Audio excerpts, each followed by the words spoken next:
Salam mehribanda olanlar. Giçäşi edilýärler. Täze güne başlaýan beýleki materikdäki dünýä bölегindäki doganlarymyza, illeşlerimize olara da ertiriňiz haýyr bolsun. Mehribanda olanlar, ine bilşiňiz ýaly bugün gaty gussaly bir tema barada göň ýaýlym edýäs. Bugünkü göň ýaýlymyzda Russiýa Federasiýasyndan aýdygdarly ýagdaýda hakykatyň hatyrasyna çykyş edýän Azat Türkmen ady bilen çykyş edýän Azat Ishakow bilen baglanyşykly käbir maglumatlary, käbir ýagdaýlary siziň bilen şuny paýlaşmak isleýäs. Nädip bugüne geldi, Azat nädip bitirim boldy, Azada näme boldy, şular barada özümizdäki maglumatlary şuny siziň bilen paýlaşarys.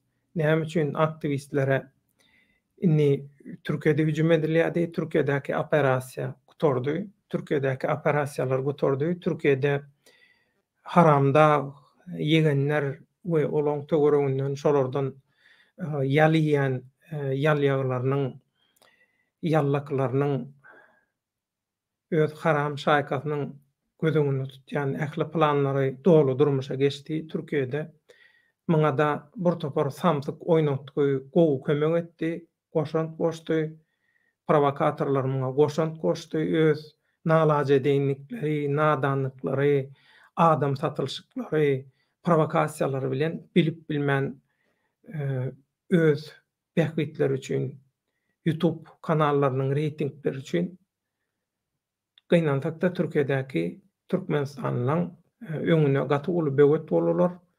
Haramdagy rejimi Türkiýedäki ähli ýagdaýy öz kontroluna, öz kontrol astyna aldy, öz eline dolu aldy. Inni beleki ýurtlardaky türkmen aktivistleriniň awyna çykdylar. Şolaryň biri, şolaryň pidasy Azat Ishakow boldy. Russiýa Federasiýasyna Azat Türkmen lakamy bilen çykyş edýärdi. Şoň bilen maňaşykly şuň käbir zatlary halk köpçüliginiň dikkatyny ýetirer. Şeýle-de Azadyň bir Telegramda internetiň üstü bilen şol kezzapçylyk edenligini, özüni we halka allanyny aýdýan oglanlar bilen geçiren ses ýazgysy bar. 1-7-8 mun şol ses ýazgynam halk köpçüliginiň dikkatyna ýetirjek. Halkyň özü karar bersin, nämeň nämedigini. Ýöne ilki bilen şu taýda watandaşlarymyz bilen bir salamlaşyp alaýyn. Soň bugünkü biziň göň ýaýlymyza tejribeli grajdan aktivisti, habarçy Rozowaýam gatnaşar. Rozowaýam häzir studiýa aljak öňünden. Häzir studiýa alaýyn, ondan hemmeňiz bilen bile salamlaşaly. Rozowaý, seni studiýa alýan. Rozowaý akka hoş geldin. Hoş bulduk Devlet. Onda watandaşlar bilen bir salam eteli edip alaly.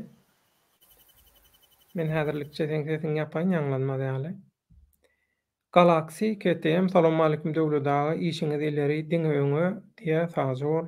Hemmämiňki bile bolsun. Kemal Abraýew diýip bir watandaşymyz giçäşi türkmen halkym diýe ömrüňiz ok bolsun, sag bol giçäşi skif masaget. Assalamu alaykum watandaşlar, haýyrly akşamlar diýe saz bol. Türkmenigit salam illeşler giçäşi salam döwletagy diýe salam saz bol. Türkmenigit Cennet Aknur, salam vatandaşlar, gurgunçuluk dura hemmäňize, belki Hudaý şeýle bolsun. Hawa. Men aslynda öňrek taýyn boldum özüm. Ýöne şuň bir Twitter'de bir paýlaşym men gözüm eldi. Şaýda görseňiz ha, çemen ören Twitter'ı bar. Çemen ören şuň Twitter'de paýlaşan bir maglumatyny aslynda öňüm paýlaşypdyr. Ýöne şuny aýdýar. Azat Ishakow polis tarapyndan hiç ýyly ýyzy zady bildirme diýil edilip diye alındy diye tutully alındy diye polis tarapyndan maňa iň soňky iýberen mesajy, iň soňky iýberen haty habary şeýle boldy diye polisiýa geldi bärik, ýagny bolýan ýerine. Eger meni tapsalar, meni alarlar, tutarlar. Şoň üçinem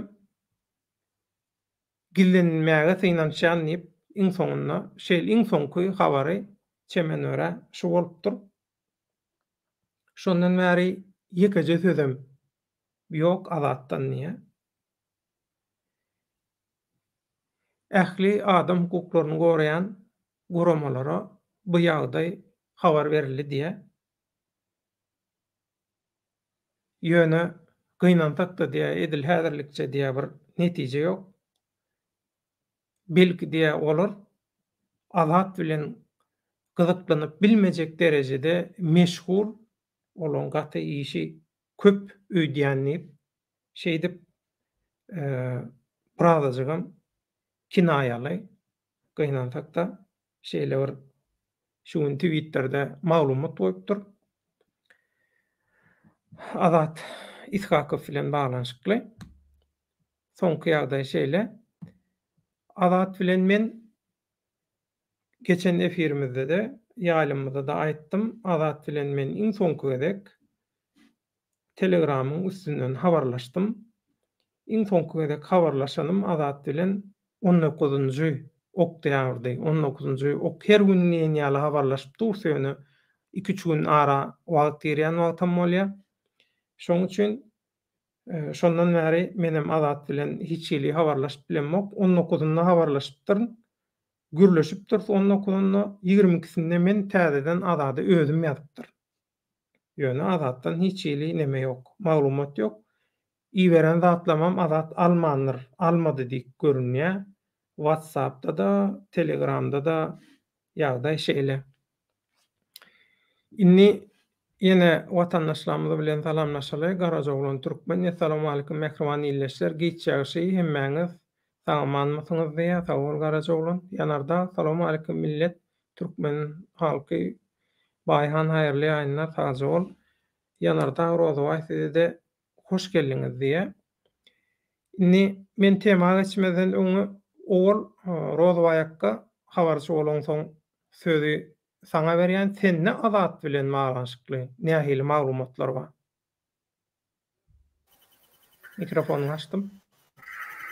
Döwlet sağ ol, taňra katnaşan söz beren üçin. Azat Isakow bilen bağlı mende maglumat ýalan gepdejekden Azat bilen bağlı men edip şol sizler ýaly şonuňa hiç bir ara baglaşyk gurup bilen ýok. Doğrusunu aýtmaly bolsa, nu Azat baradaky meniň iň soňky gürleşenlemem şol oktyabr 9-my 8-mi şo töwerekler bolsa gerek. Onda da şol imosiýalar gürleşipdi. Başga hiç şey olmadan soň ara baglaşyk gurulmady. Nu soňky şol 10 günlük içerisinde Azat bilen ýene baglanşyga gelmäge gaterlet synanşdym. Nu synanşym hiç bir rezultat görkezmedi. Häzir menem şol özüm şol Moskwadaky, ozan şol Moskwada tanışanlarym hem şu Moskwada ýaşaýan käbir nämeler bar, ýaşlylar bar. No ýokary rizika bolmasa ýaşaýanlar artdyrar, şolarla näze habarlaşdym.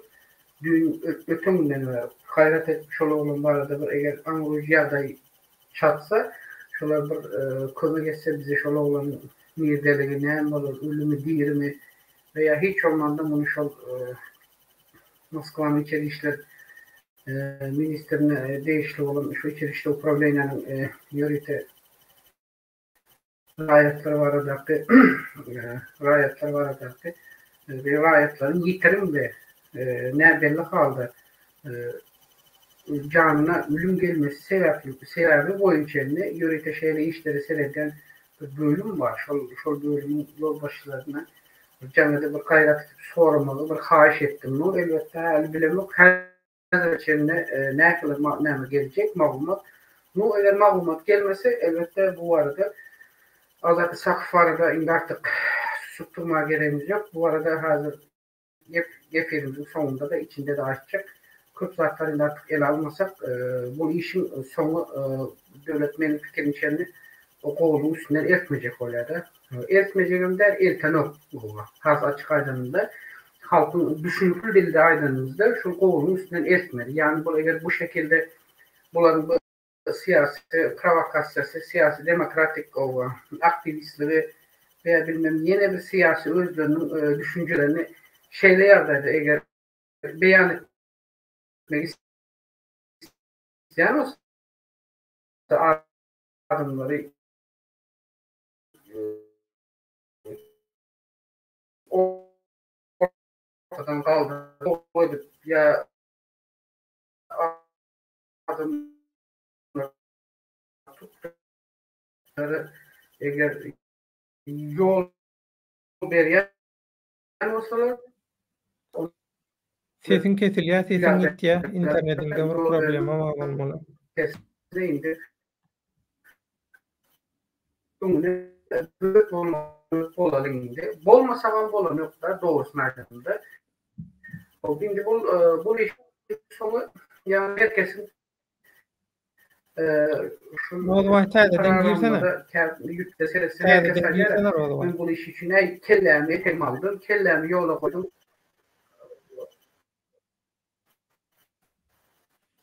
Nemen gogdal. İnternette bir kâbir nemelerde problem bolmalar. Bizde teknik siyarsizlik, teknik. No, sarona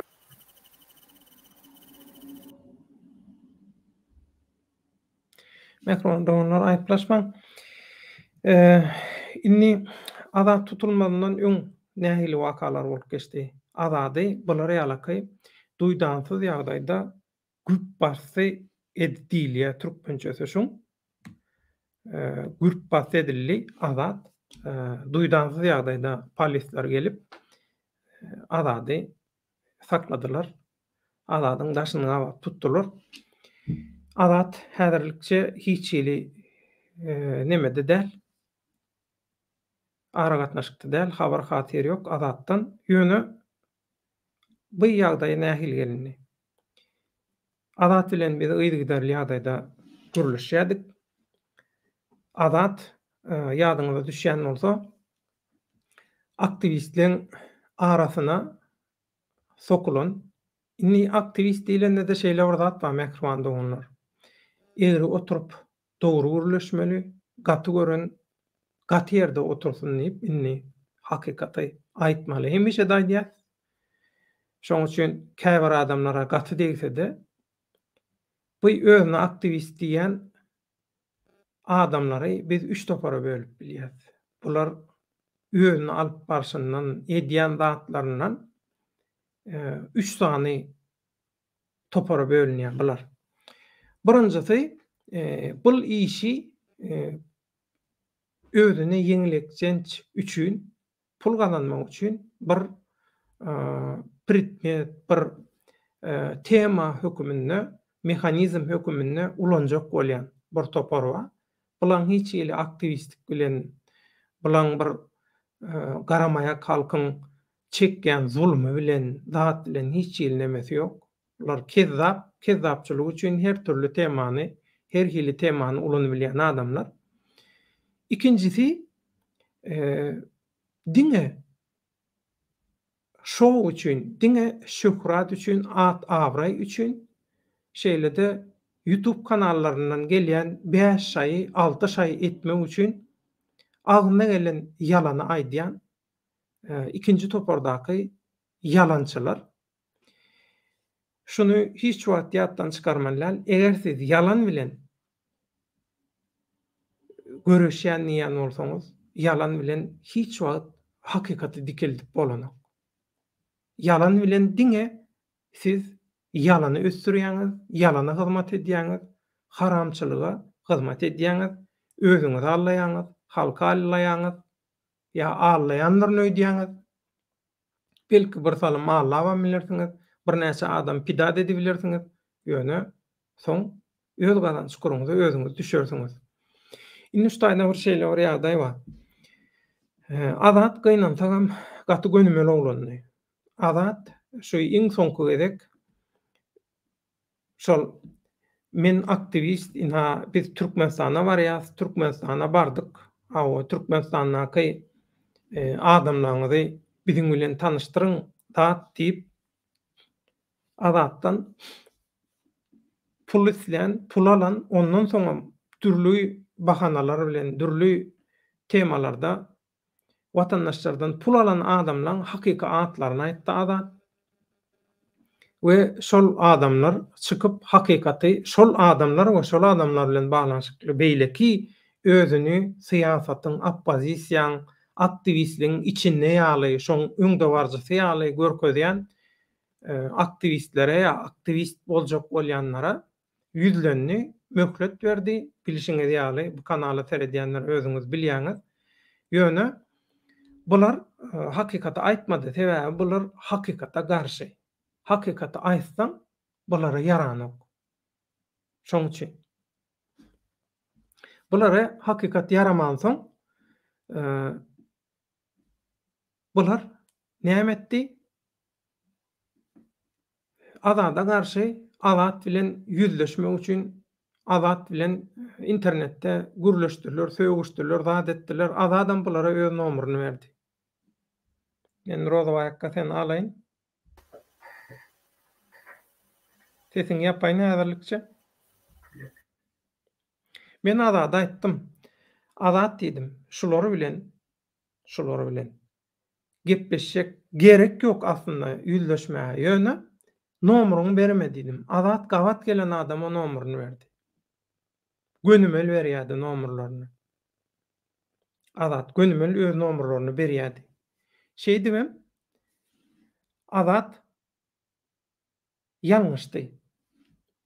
Azadyň ýerini, Azadyň nomeryny isleýän adamlaryň üstü bilen tapdylar Azadyň ýerini.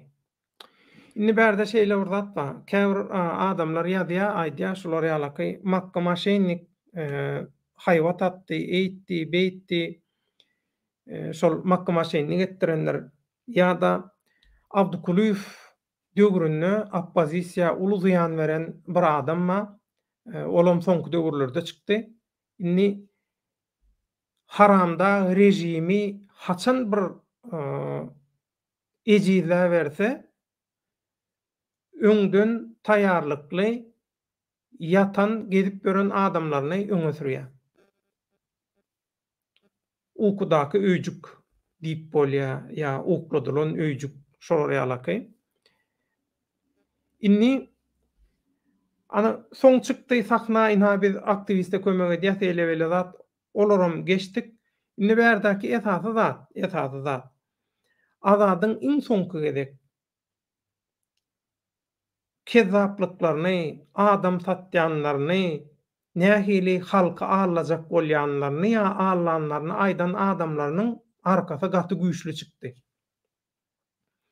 Ondan men häzir bolýdym Azada. Onu da Azat bulara nomeryny dadyny berip bular bilen gürleşip hemme kartyny açyk goýdy bularyň öňüne. Şeý dibem Azady bular tutturdular.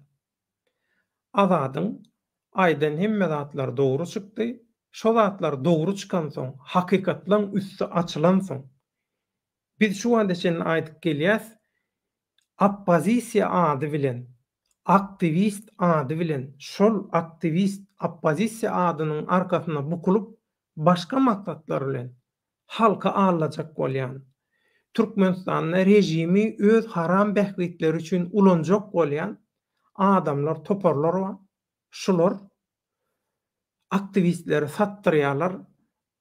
Dürlü bahana bilen bular ispisek ýygnap aktivist ýa-da aktivistlige ymtylajak, adalata, hakyny sorajak adamlaryň ispisegini düzüp rejime satýarlar diýip näçe gezek aýdyldy, hiç kim şuna ananmady.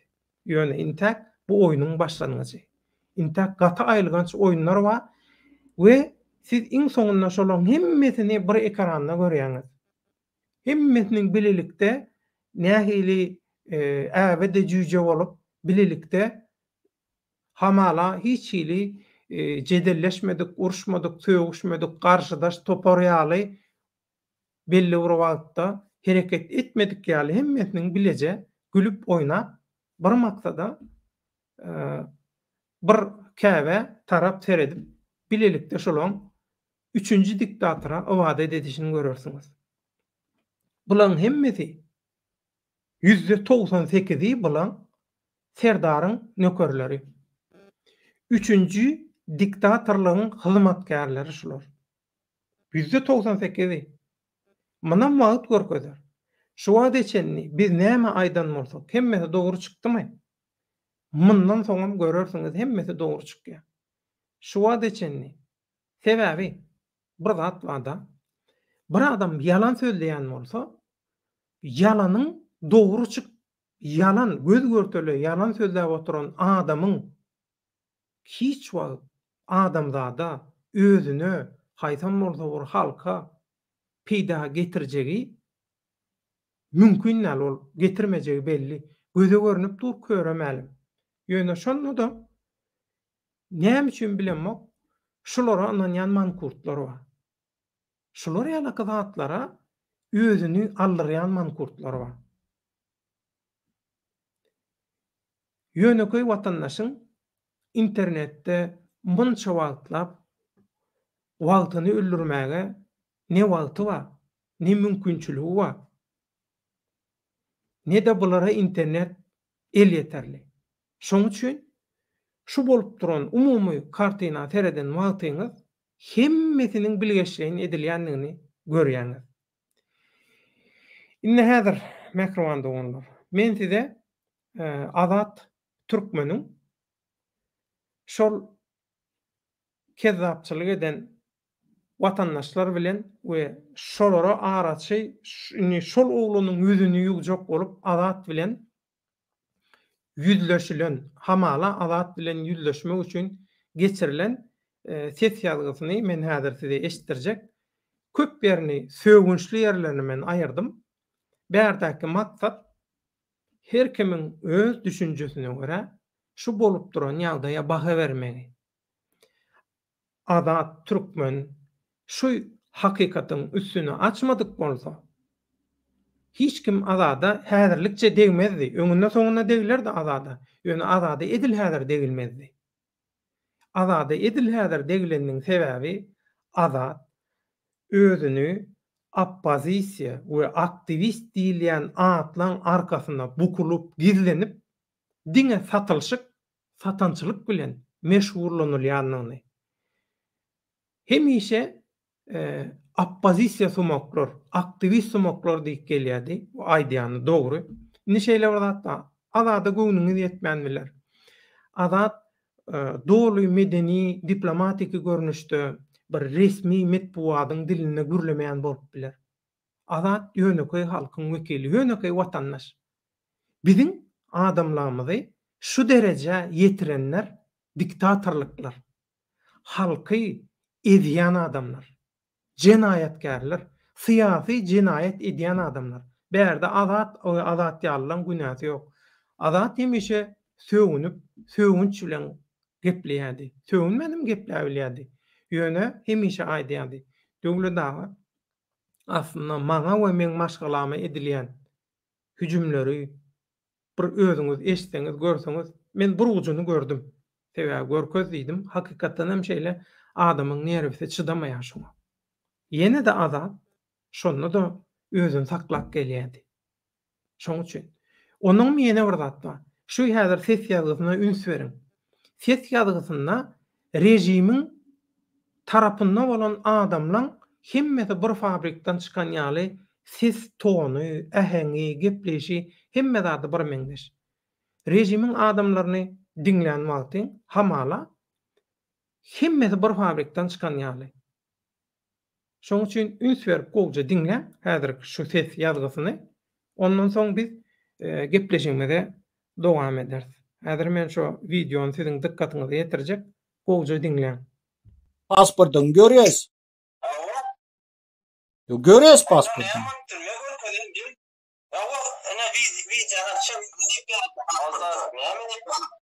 Azat. Ha, Sen emez mi bu? Azat emez mi sen? ben Azat.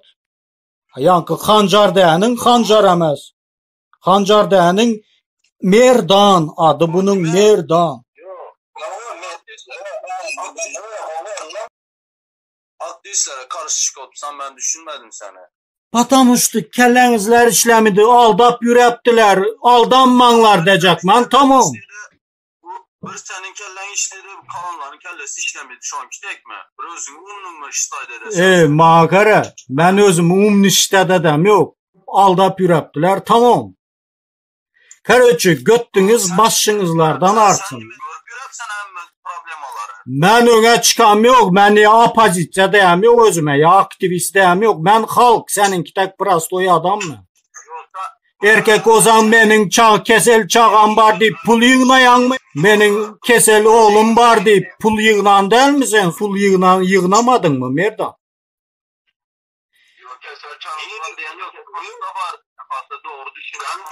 Yok.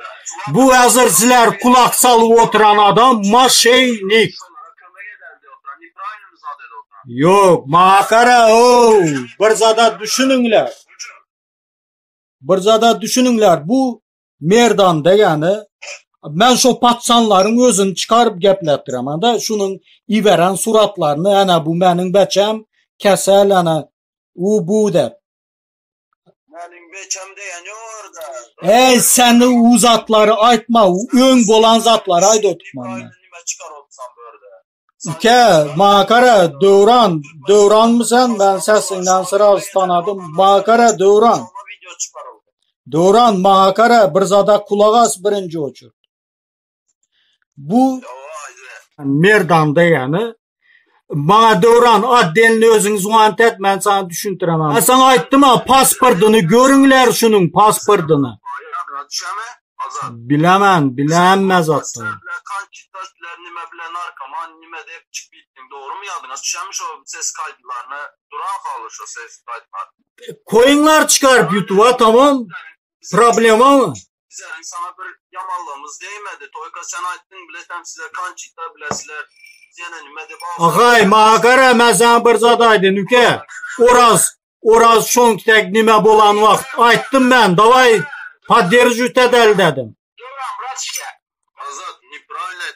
Nipraville maşenik desem ben de çekler duruptu. Yüzeli inanmışlar.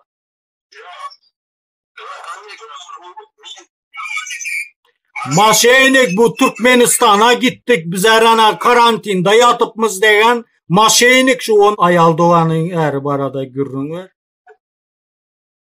Dövran makara üke. Sen Dövran haydi Dövran.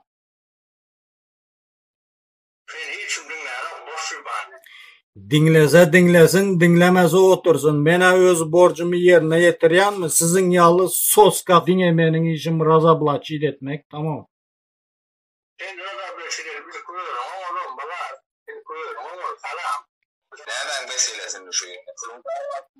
Pulun davası değil. Name Esko sen mi? Sen gür. Nale goğumu? Bu Künti beni geçen yıl biz yine Türkmenistan'a gidiyoruz, yolumuza pul yok dedi. Bolla dedim, tap verdim emmesine, emnem ettim. Karoçi yine biz yolda dedi, çıktık dedi, İran'da dedi, 10 gün geçen son biz Türkmenistan'da dedi, karantinda yatırız dedi, biliyor musun?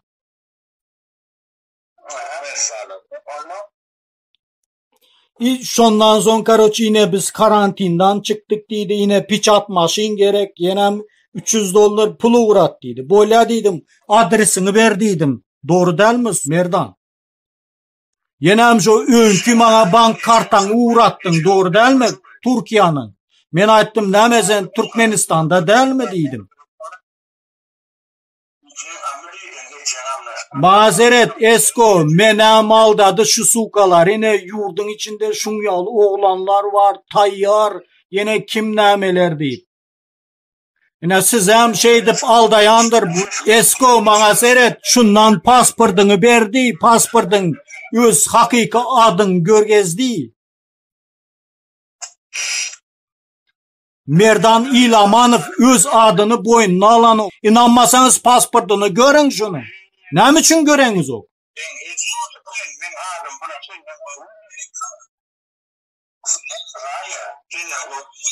Adını bilen boza neme onda hancar diye yankı.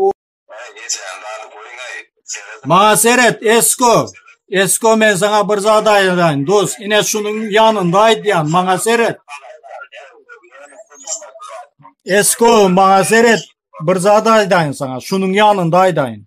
Bu suka bilen mi hemice şun yalı gürleye ine adamlar tayyar o bu ine bir can etsek şu ayağı galyalar garaşıp yörler ine şun yalı sikiştirip başlaya adamın ınamına giriyor. Adamın son bana can edip nomer alacak olmadın mı? Türkmenistan'daki o tanışların numarini ver bize koşulsun deyip. Ha suka. Şey edip informasyonu alıp hemmenizden şu informasyon şu tayda yurdun içinde neçe adam şu tanış bilişin numarini alıp gönü sat diye yine şu adam şu sat diye. Şunun için Esko bana inan deyip ben sana zastavit edem o. İnansanız yine şu. İnanması her kimin öz güzel gönü. Men patamıştı bolan zatları ayttım bu tayda. Depemde Allah'dır. Allah'dan and içen. İksanı çağımdan and içen. Eğer men şu tayda hatta bir harpını yalan gürlen bolsam. O adamların özü çıkıp gürler. Düşündün? Men sana ayttım hem. O barada agentliğin barada beylek adamlar çıkıp gürleye men onu gürlecek değil o barada. Men senin maşeyinikliğin şey edip halkı aldap pul toplap o bu deyip yörenliğini düşündün? Senin şu priyomun şu. Benim Nur geldiden pul alan sen değil mi? Yine benim kezel çağam deyip suratını uğradıp islecekmiş onu gürletecek. O iyi veren suratını hem görezeye çıkarıp. Nerum oynama benim. Düşündün? Şey edip bular halka aldap pulunu alıp nem edip yörler. Öyle daha şu audio zapisi dinlep görün. Hatkınlığını şu dakazade edip verseniz şunun tarağını al ya da yine şu. İnha mikrofonda onlar. Görüşümüz yani. Adat bilen şolun yüzleşik oluşu, yüzleşişi inha şundan varat. Bu intek ucuyup tutucu bir bölücüğü hakikatin faktlan inni şeyler varat var. Siz şey dip bilersiniz. Hemme adı çıkarın görködün deyip. Hemme adı çıkarıp görködmege, hemme adı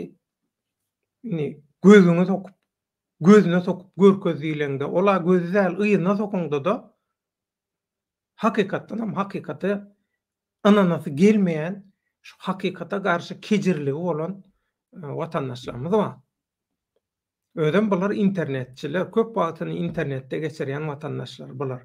İnni berde adadın bu üstünü açan kezzaplığı, sokuşluğu, adam satışlığı bu özünü oppozisiya, aktivist diýdirjek bolýandan sokulşuklarının, bilen halka karşı edýän dilluguşunyň, bilen üçüncü diktatorlyga edýän hyzmatynyň dolu üstüne açjak bir fakt, bir ýagdaý. Şoň üçin bular ýalaky hop düşmany dolu ýok edip bilýär. Şoň üçin hem azady aldylar, azady ýygynadylar. Azadyň ýygnalmagynyň iň esasy sebäbim inha şu hakykatlaň üstünün açylmadygy. Ýöne hakykaty hiç wagt ýaşyryp bolanok. Edil günü palçyk bilen suwap bolmaýşaly hakykatan şular ýalaky ýaşaryp gizläp bolanok. Şoň üçin wagt geler hemme zat halkyň psikology hakykaty dinlemäge ne derecede taýýar bolsa şo derejesine göre ýuwaş-ýuwaş hakykatlaň üstü açylar. Inni şu taýda men watandaşlara söz berýän Jeremide galypdyk. Liverpool salam aleykum diye. Salam Liverpool. Azada näme boldy diye azady tutturdular Rossiýada.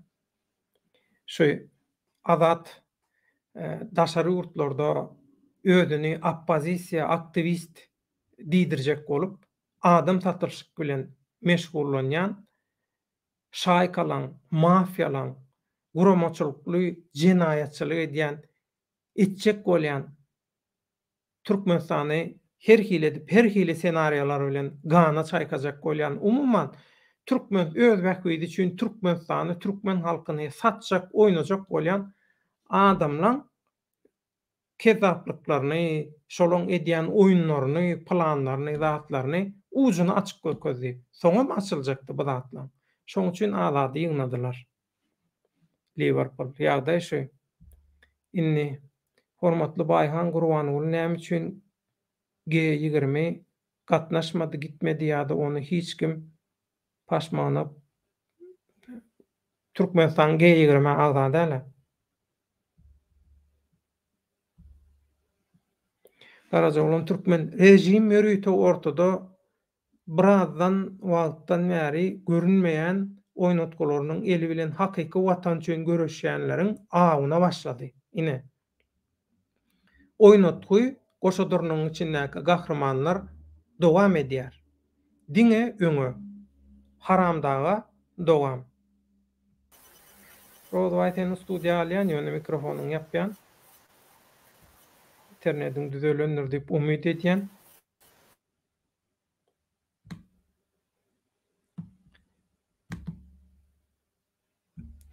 Garajaglan bilen dowam edýär. Oppozisiýa hereketleriniň hemmesiniň hojaýyny bir diýe. Gaty dogry. Döwlet Russiýa dünýä döwletlerine Türkmenim kanalynyň üstü bilen azat üçin kampaniýa başladyň. Hakykaty sözlen hiç kim biýüne ýanmaly däl. Kampaniýa başladyr, azat dile baglanşykly ýöne häki çemen uyamyň çemen ören tweeti ýöne ýereden hakykatdanam halkara guramalar öz işleri bilen başyna gaý bolmaly. Azat bilen baglanşykly häzir sen hiç geli bir täsirli ädim edilmedi. Belkem bizar boldy şu aktivist somoklardan, aktivist oppozisiýa somoklardan bulan yalan sözler bilgeçliğin palide özünü tutturuşan olup bir-birini sokup berenden bizar bolurlar belki-de. Şoň üçin inferenoklar biljekler. Ýöne ýamanyň näçe ýere kesdi deger diýýärli, şolar ýaly ýany etdiýär bu zatlaň sokulşuklaň. Garajaglan Türkmen hakykaty hüjüm edýän şagal sürüsi. Kimiň eline nähili oýunjak bolup ýörenini bilmeýän zombiler. Görüpdirlermi pasportyny? Görselerem onanmazlar, sebäbi kör. Hakyky. Batyr Hanow kimlere zat aýdyp onanlarjak bolýar azat diýär. Gaty dogry, ömrüň uzak bolsun, ömrüňe bereket. Diňe öňe salam aleykum döwletaga edilýärler diýe. Taýja ol Jeremy my tojana diýimse. Belki inşallah diýe umyt edýär, azat diridir diýe.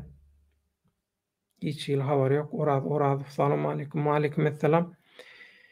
Rodwaýyň internetinde problema bar. Şoň üçin girip bilenok. Hemişe biz näme diýäs mehriban doganlar. Siziň YouTube kanallaryna çykyp yalan sözlemeňize gerek ýok. YouTube kanallaryna çykyp boş maskaraçylyk, şerraýlyk ýa-da agzyňyza gelen zady gürläp oturmaňyza gerek ýok. Sebäbi o zatlaň Türkmenistanyňky syýasy, ykdysady jinayatlary rekord derejä ýetiren haramdagyň ýegenleriniň we olaň ýallaklarynyň diktatorlyk rejimine hiç ýyl täsiri ýok. Oňaýly täsiri bar, ýöne oňaýsız täsiri ýok. Şoň üçin eger siz hakykatdanam diktatorlyga garşy görüşjek bolýan bolsaňyz, öz hakyňyzy talap edýän bolsaňyz, adam hukuklary gorulsun, mertebemiz baskylanmasyn, namusumuz baskylanmasyn, çağalamyz geljekde gowy durmuşda, gowy ýurtda ýaşasyn diýen bolsaňyz, ýeke zat etmeli bolýaňyz, hakykat aýtmaly. Ine. Ine şeýle bir zat bar. Bular orazy deportasiýa etdirdiler Russiýadan şeýlemi? Bärdäki maksat orazyň deportasiýa bolup ýitirim bolmagy ýa-da azat ishakynyň tutulmagy, ýitirim bolmagy däl bärdäki maksat. Bular orazy, azady, şular ýalaky hakykata aýdyp halkyň tarapyndan çykyş edýän adamlary ýygnap halkyň gözüni gorkutmak. Sebäbi bular öz sırtynyň açylmagyndan gorkýar. Jinayatlarynyň açylmagyndan gorkýar. Häzir siz pikir edip görüň. 2 ýyldan bäri, 2 ýyldanam öň Ýatan ýer Tolsun Abdukulüf döwründe 18-nji iýuny 2003-nji ýylda meni uzak günläp Türkmenistanyň Ankaradaky ilçihanasynda sakladylar. Şoňa men iň uly agam Akmuhammed Baýhanowy Aşgabatda tutdular. Soň men ilçihanadan çykamdan soň telefonum aldym, açdym telefonumy. Sebäbi ilçihana girmänken telefonuny ýapdyryp goýýarlar. Telefonumy açanmadyma Ýatan ýer Tolsun Abdaga maňa jaň etdi, döwlet diýdi, uzak günläp saňa jaň etip bolmady, näme boldy? Ya saňa da bir zat etdilermi diýdi. Menim düşünmedim, nähili maňa bir zat etdilermi diýdim boly. Agaňa diýdi, tutupdyrlar aňyrda diýdi. Nädip bilýäňiz, nädip bular ýalaky nemedip doly onanyp bilýäňiz diýsem, agaňdan nidi? Neme soratdylar? Şol edilýänki azat ishakyň aýdyşy ýaly. Hani biz Türkmenistana bardyk. Türkmenistanaky adamlaryň kontaktlaryny ber, biz şolar bilen bile Türkmenistanda hereket edeli, partizançylyk edeli, şunu edeli, bunu edeli ýaly gurrunlar. Şol senariýa aslında goýja üns berip seretseňiz şu edilýän işlere tarih gaýtalanyp dur. Şol bir sokulşuklar, şol bir oýunlar diktatorlyk tarapyndan oýnalypdy. Bu satançylar, şol bir satançylar, şol adam satýanlar, şol bir adamlar, şol bir syýasy küntüler. Şol bir zat gaýtalanyp dur. Sehelçe üns berseňiz ýetdik şol. Ýöne üns bereňiz ok. Gynantyram. Yeterlik derejede üns bereňiz ok. Ondan bular diye belki diye şolya ağaň diye kellesine tüpöň direp diye sonra diýanlarlar diye. Ağamy tutup kellesine gara halta giydirip tutup alyp gidýärler, hamala terrorist ýaly. Amerikanyň tutuşy ýaly. Soňam Abdaga jaň edip Abdaga Türkmenistanyň adamlarynyň adreslerini, telefonlaryny, kontaktlaryny, şahsy maglumatlaryny isleýärler. Men şolar bilen görüşjek, şeýtjek, beýtjek eýlemeýle. O köremäli Türkmenistanyň kim arkaýyn birine jaň edip şolar ýalatlar isläbilýär. Soň Ýatan ýer Tolsun Owensanyň paşasy Zahir Şan geňeşdarlygyny eden Jowuzjan welaýatynyň deputaty bolan Abdulkerim Mansum agamy bardy. Bular bilen biz Niýazuly halipadan birleşýär. Olar gyz tarapdan, biz oğlan tarapdan. Abdulkerim ağa da soň maňa jaň etdi. Şolar ýalaky diýdi, maňa da jaň etdirdiler. Agaňa menden sorady.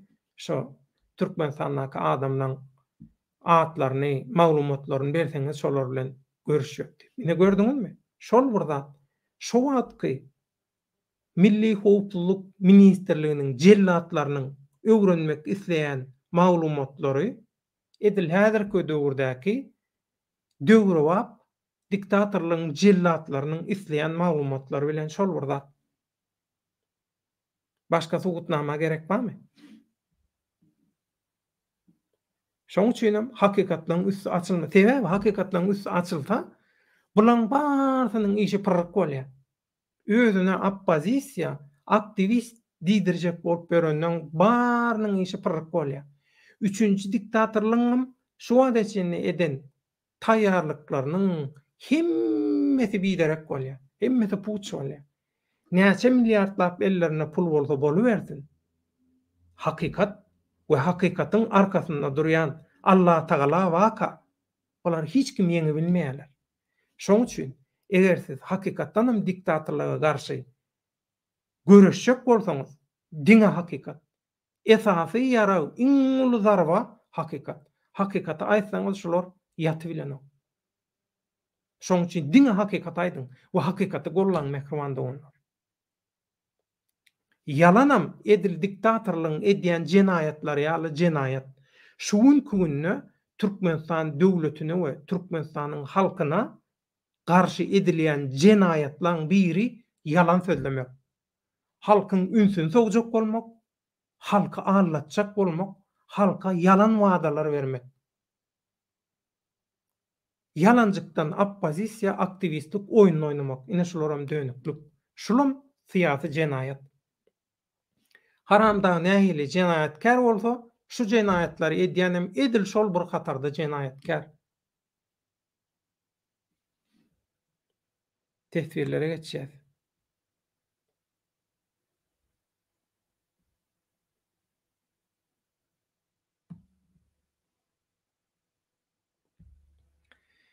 Watan ogly Azat Ishakowyň şahsy fotograflary näme üçin Röwüşen Kılıçowyň kanalyna ilki çykdy? Bu näme diýmek bolýar? Maksat Saparmuradow öz bokçulugyny ýene-de orta çıkardı diýmekdir. Maksat Saparmuradow diýäniňiz makka maşennik, politiski trup diýilýän o, küntü, syýasy küntü özüni adam ýerine goýdurjak bolýar, bir iş edip bilýänlerin öýtjek bolýar. Ol adama zyan vermekden, görüpçilik etmekden, pohlamakdan, ortara pok atmakdan gidip Oraz ýaly, azat ýaly sada, halkyň sada ýüregi arasa päk görek bilen hakikatyň tarapyna çykyş edýän watandaşlary şolara zulüm etdirmek bilen, zyan etmek bilen meşgul. Muň ady syýasatçylygam däl, muň ady kesel. Watan ogly Röwüşen haramy diýmek maksat doňuz diýmekdir, görüňsiz. İkisi bir adam. Görüňsiz. Ýanarda YouTube'da sanakly adamlar halkyň jan köýerleri. Gynansaňam şeýle. Galany YouTube'dan pul gazanjak bolup çykyş edýärler. Sokulşyp diňe. Türkmeniýet Sowul döwletagy hakyky konkret naýtdyň şol diktatura hakikat sırtyna giren ýaly bolýar. Edil şeýle. Hakikat aýtsaň şolara gata agyr degýär. Watan ogly Azat Ishakowy ortağa çıkaran Halmurat pedofil we Sapar Sanchodur. Allah olaryň belasyny bersin. Innem bularyň pisliklerini çemen öre we döwlet baýhan arasalamaly boldy diýe. Hemme zady görüp dursunuz mekrobanda onu. Soňky 2 ýyl hemme zat eliň aýasyna ýaly, eliň aýasynyň içi ýaly görünüp dur. Şoňa da siz düşünmeýän bolsaňyz, düşünesiňiz gelmeýän bolsa, näme diýip näme aýtjağım bilenmek. Ýöne diňe satançylyk bar. Häzir hakyky oppozisiýa, hakyky aktivistlik gynansaňam çykmady. Türkiýedäki haramdaň operasiýasy gynansaňam şowly ýagdaýda, üstünlükli ýagdaýda tamamlandy. Nädip tamamlandy? Türkmenistan ady bilen dernek jemgyýet guruldy. Gutordy. Indi mundan soň hemmesi şoňa hyzmat edýär. Seretde durun. Seretde durun mundan soň Türkiýede näýle oýun oýnalýar. Soňam hakikat aýdýan on käbir samsyklaram aýdýar, sen halky ruhdan düşüren, halky gorkudýan. Samsyklar. Oraz ýaly. Azat Ishakow, Azat Türkmen ýaly. Watandaşlary saklap, sizin görkün gözüňizi gorkutjak bolup durkalar. Şoňa düşünmeýän biz hakikat aýdýar. Biziň aýdýan hakikatymyz o nähili halky ruhdan düşürýär. Halky ruhlandyrmaly gaýtam. Hakikat we diň hakikat. Batyr Hanow hakykata aýdan aktivistler bile bolmasa bir-birinden ýitirýärler. Bir ýerde bile maslahatlaşmaly, bile hereket etmeli. Gaty dogry aýdýan Batyr. Gaty dogry aýdýan. Ýöne aktivist diýenden gaty köpüsi satançy bolansoň, watançy bilen satançy birleşip, bilenok. Şoň üçin Skif Masaget azady satan şagalyň diýişine etgally edilýärdi. Şagal durmaz indi. Durma sebäbi bular operasiýa başlady. Bular Türkiýedäki taýýarlygyny tamamlady, gutordy. Türkiýedäki işlerini gutordy. Indi bular Russiýa geçdiler. Ondan soň beýleki ýurtlarda geçýär bular. Bärde pul bar. Ýene bir zat bar. Pul üçin edilýän bu zatlar. Hökümetleň habary bolman biler. Hökümetleň habary bolýança etjegini eder bular. Hemme zat pul bilen edilýär. Şagallara köp fon kömek edilýär. Bu işi edene başlangyjy gowdal, soňam her hili agyr hadisalar bolup biler diýär. Gynanýan şeýle oýunlar indi başlady.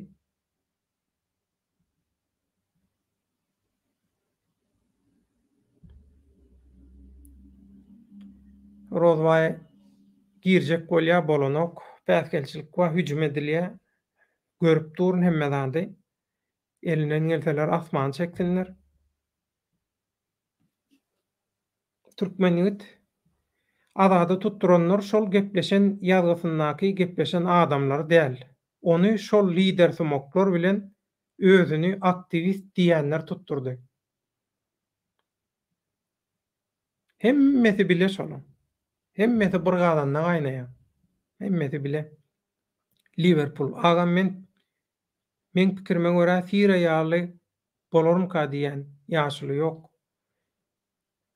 Bolurmazok bolar.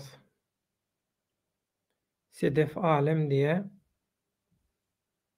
Salam Türkmenler diye.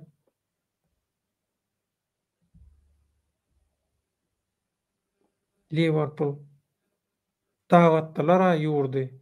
Diňe pul baran ýeriň zatlar gymmat ýaşar ýallar. Bize okaýas gölün aňyrdakylar nädip ýaşaýaka, gün görýäka agam diye. Çäresizlik watan ogly. Şonu guramana gollaw beren Gadam adyndaky şahsiýet 3 ay öň açylan Oğuz boyu derneğine hem yer alanlar. Oğuz boyundaky şahsiýetleriň bütün maglumatlary Milli Howpsuzlyk Ministrligine baryp ýetenler diýe.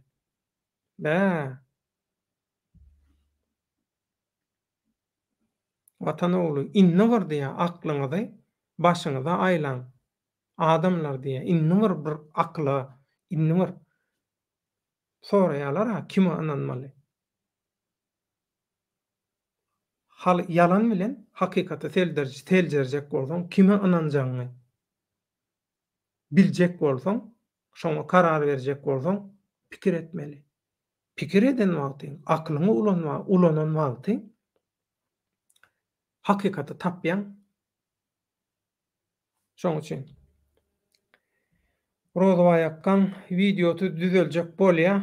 Rozwayakka gel kameraň öňüne, men seni alaýyn studiýa. Görýän. Düzelden soň aljak. Häzir aljak. Gel bir düzelt. Görüp otur. Görýän. Skifde uly daga yalan söylesen ine munyň dogry diýerler köpüsi. Dogry söylesen ay goýsana beýlede zat bolarmy diýerler, inanmaýarlar. Diktatorlyklaň hasly, diktatorlygyň miwesi özünden bolanok. Köp adam, käbir adamlar aýtdy, şol Azat Ishakowy, Azat Türkmeni kanalynda çykyş etdirme. Kanalyň nemesini düşürýär. hilini düşürýär, hilini peseldiýär zat. Azadyň men bir watandaş hökümünde nähili özüni kämilleşdirendigini şu 2 ýylyň içinde özüm gördüm. Siz hem görüyorsunuz ekranlardan üns berseňiz. Başta nähili de azat, soňlar nähili boldy. Azat ýaly hiç hili mümkinçiligi ýok bir watandaşyň durmuşda hiç hili bir arkaýyn durmuşdaýdan ýa-da bir ilyma, bilime, köp zada el yeterlilikden mahrum olan bir watandaşyň şeýle derejede hakykata düşünüp, seljerip, hakykatyň tarapyna çykyş etmegi bu ullukan baýlyk türkmen üçin. Men şonu görkezmek istedim. Söwgen ýerlerinden aýyrýadym. Gönefirde de mümkin bollugyça, mümkin bollugundan söwdirmejek bolýardym. Ýöne azatyň içi ýanyp dur, bir topar watandaşlaryň içi ýanyp dur. Ýöne häki tesbir ýazan watandaş aýdýar, ol telefonla ýüzleşen adamlar däl tutturanlar diýe.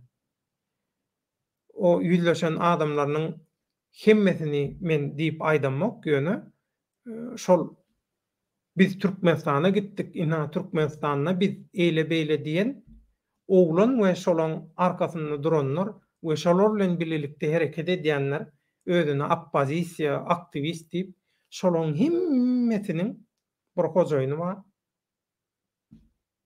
Halka garşy şolaň bary. Halkyň bähwidi ýok berdi. Azat Hanow, azat özüni goramaly eken, gören adamna nomeryny bermän. Azat gösüni watyrlyk etdi. Gynansaňam. Şoň üçin azada menem aýtdym, näler aýtdym azada. Şolar ýaly edil sen aýdyşyň ýaly özüň gora diýip ýöne. Indi berde bolon bolly, indi bu sagatdan soň, bu wagtdan soň azat goramady, ele diýip oturmaga gerek ýok. Azada eýe çykmaly, azada gowsar çykmaly. Oňam ýoluny hökman tapar. Hakykatyň tarapynda bolanyň hakam bir waram hökman ýanyna. Azat bilen baglanşykly ýagdaý şundan ibarat. Indi şoň üçin mundan soň nähili sokulşyklar boljak. Men gorkuzýar diýip aýdamak mehrimanda bolanlar. Şoň üçin meselem edil azat ýaly çykyş edýän Baha Kipr diýip bir watandaşymyz bar. Hakykaty sorasaňyz, hakykaty gözleseňiz, siz günäkär, siz howply, siz iň howply adam. Hakykaty gözleseňiz, hakykaty bilseňiz, siz düşman. Hemme jenaýatkarlar, hemme bikanun iş edenler şundan gorkýar. Şoň üçin diňe hakykaty aýdyp hakykatyň tarapyna çykyş etmeli. Watan ogly. Türkiýede talipler täze açylan dernege baraýman. Siz özüňizi ele berersiňiz. Bu dernek kontroly mehemen tarapyndan edilýär. Şol dernege baran talipleriň ýanynda hem aktivist ýa-da oppozisiýa diýäýmän diýe.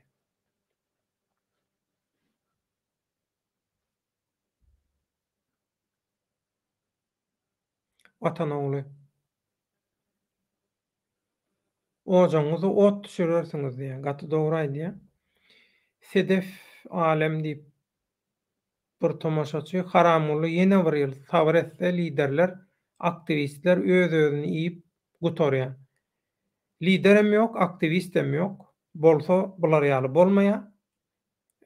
Siz öküz göle guzlady, goç guzu guzlady, teke oglok guzlady diýäňiz.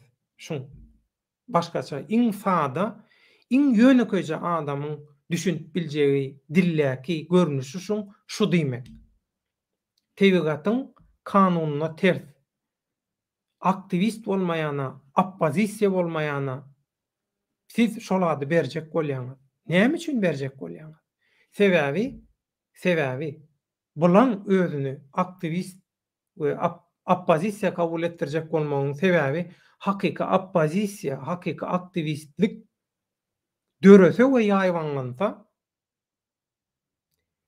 ne diktatorlara, ne diktatorlardan pul ýasaýanlara, ne diňe öz bähbidine gabat gelen adam bilen ýorgonyň aşagyna girýän, özüni satýan syýasy ýa-da biznes küntülerine hiç hili ondan emen alanok. Girdeji galanok. Tema galanok, mümkinçilik galanok. Şoň üçin bulan ýekeje maksady var şol. Bu öňünden soňuna görersiňiz şolaň hemmesini nädip bilelikde hereket edýänini. Hakykat hökman çıkar orta. Görersiňiz. Rozaway iň soňky tesbir alyp baglayan, gördüm seni, geldim. Bu 30 ýyllymek. Bir gurujly, köp uğurly, güýçli nesil gelmeli we şu mahal döwletde iş geçiren adam bilen işlemeli, wagty adam ýetişdirmelidi. Häzir göreş köp bes derejede ziýanly, peýdasyz, gaty dogry. Rozawaýakka alýan seni. Söz sana berjek Rozawaýakka allym seni studiýa. İrlan Mirapow diye azada Allah gorasyn hak alanına ýören watandaşlar hemmämize salam döwletawa işiň rowaç köp sag bol. Rozawaýakka söz sende. Döwlet şu sözü geçmekde. Sesim gelen Sesim geliyor mu? Şimdi gelýär. Ha gördün, eşitdin. Şu internette bir neçe teknik sebepsizler oldu döwlet. Bayağı uğraştım hazır. Bağışlarsın. Hemmemiz bağışlarsın adımda. Bayağı uzatladım. Birazcık vaktimizi almak zorunda kaldım.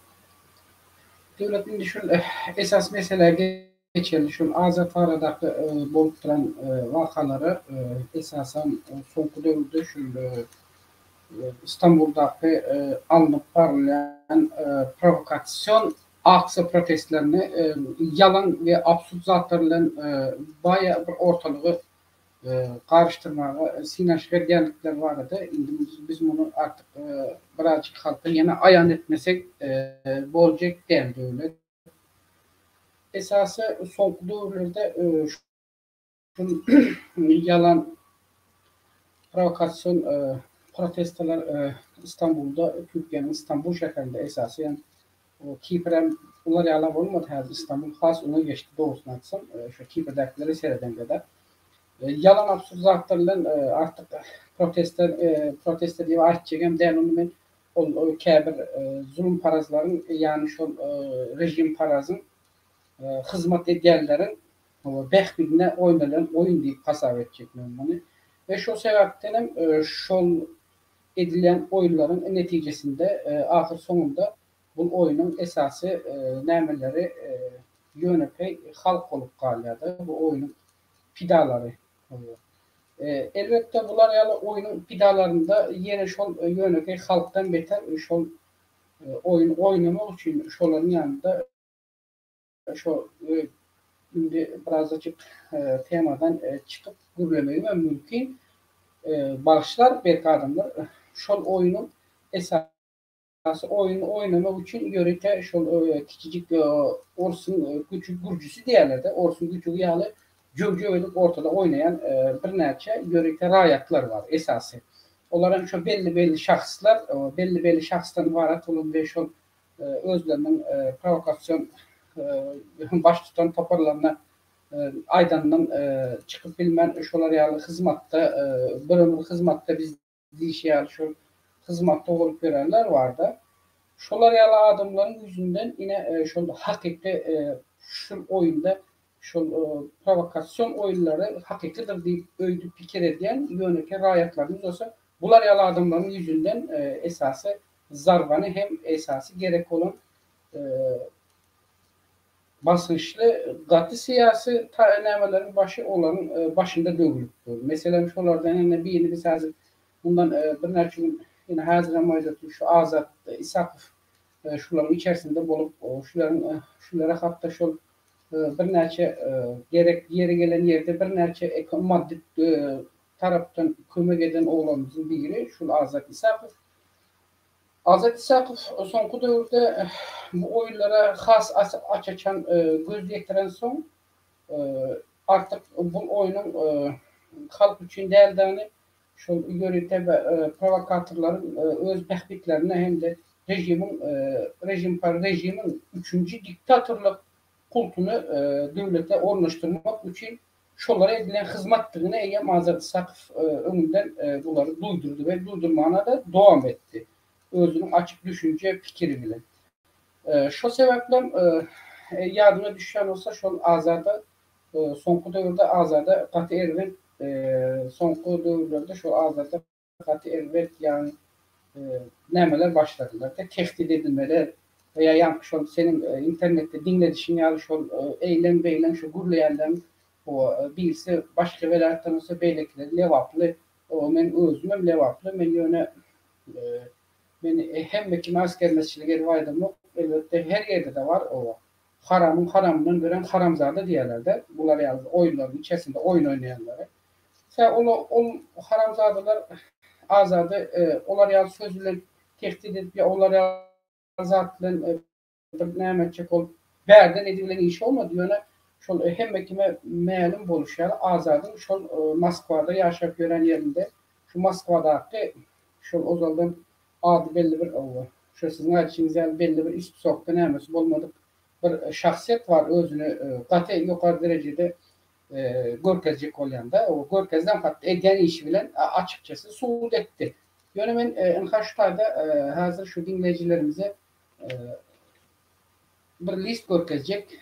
Ona bu da kime değişildiğini açık elimde 2 tane list var ene adamlar.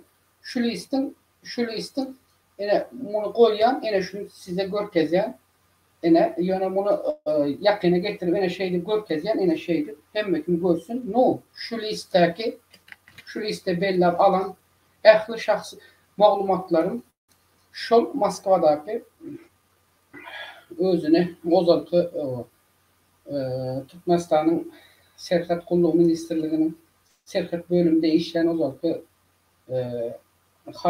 harp ofiseri hem de şol döwürde kontrazetkilen birlikte omuz verip ondan sonra harp bölümünden goýulandan soň hatta bir näçe wagtlap şol Türkmenistanyň gümrük serhetinde gümrük nämesinde de işleyen bu haramzada bu men bunun kimligini adyny aýdyp oturjaklar ýa benim belli.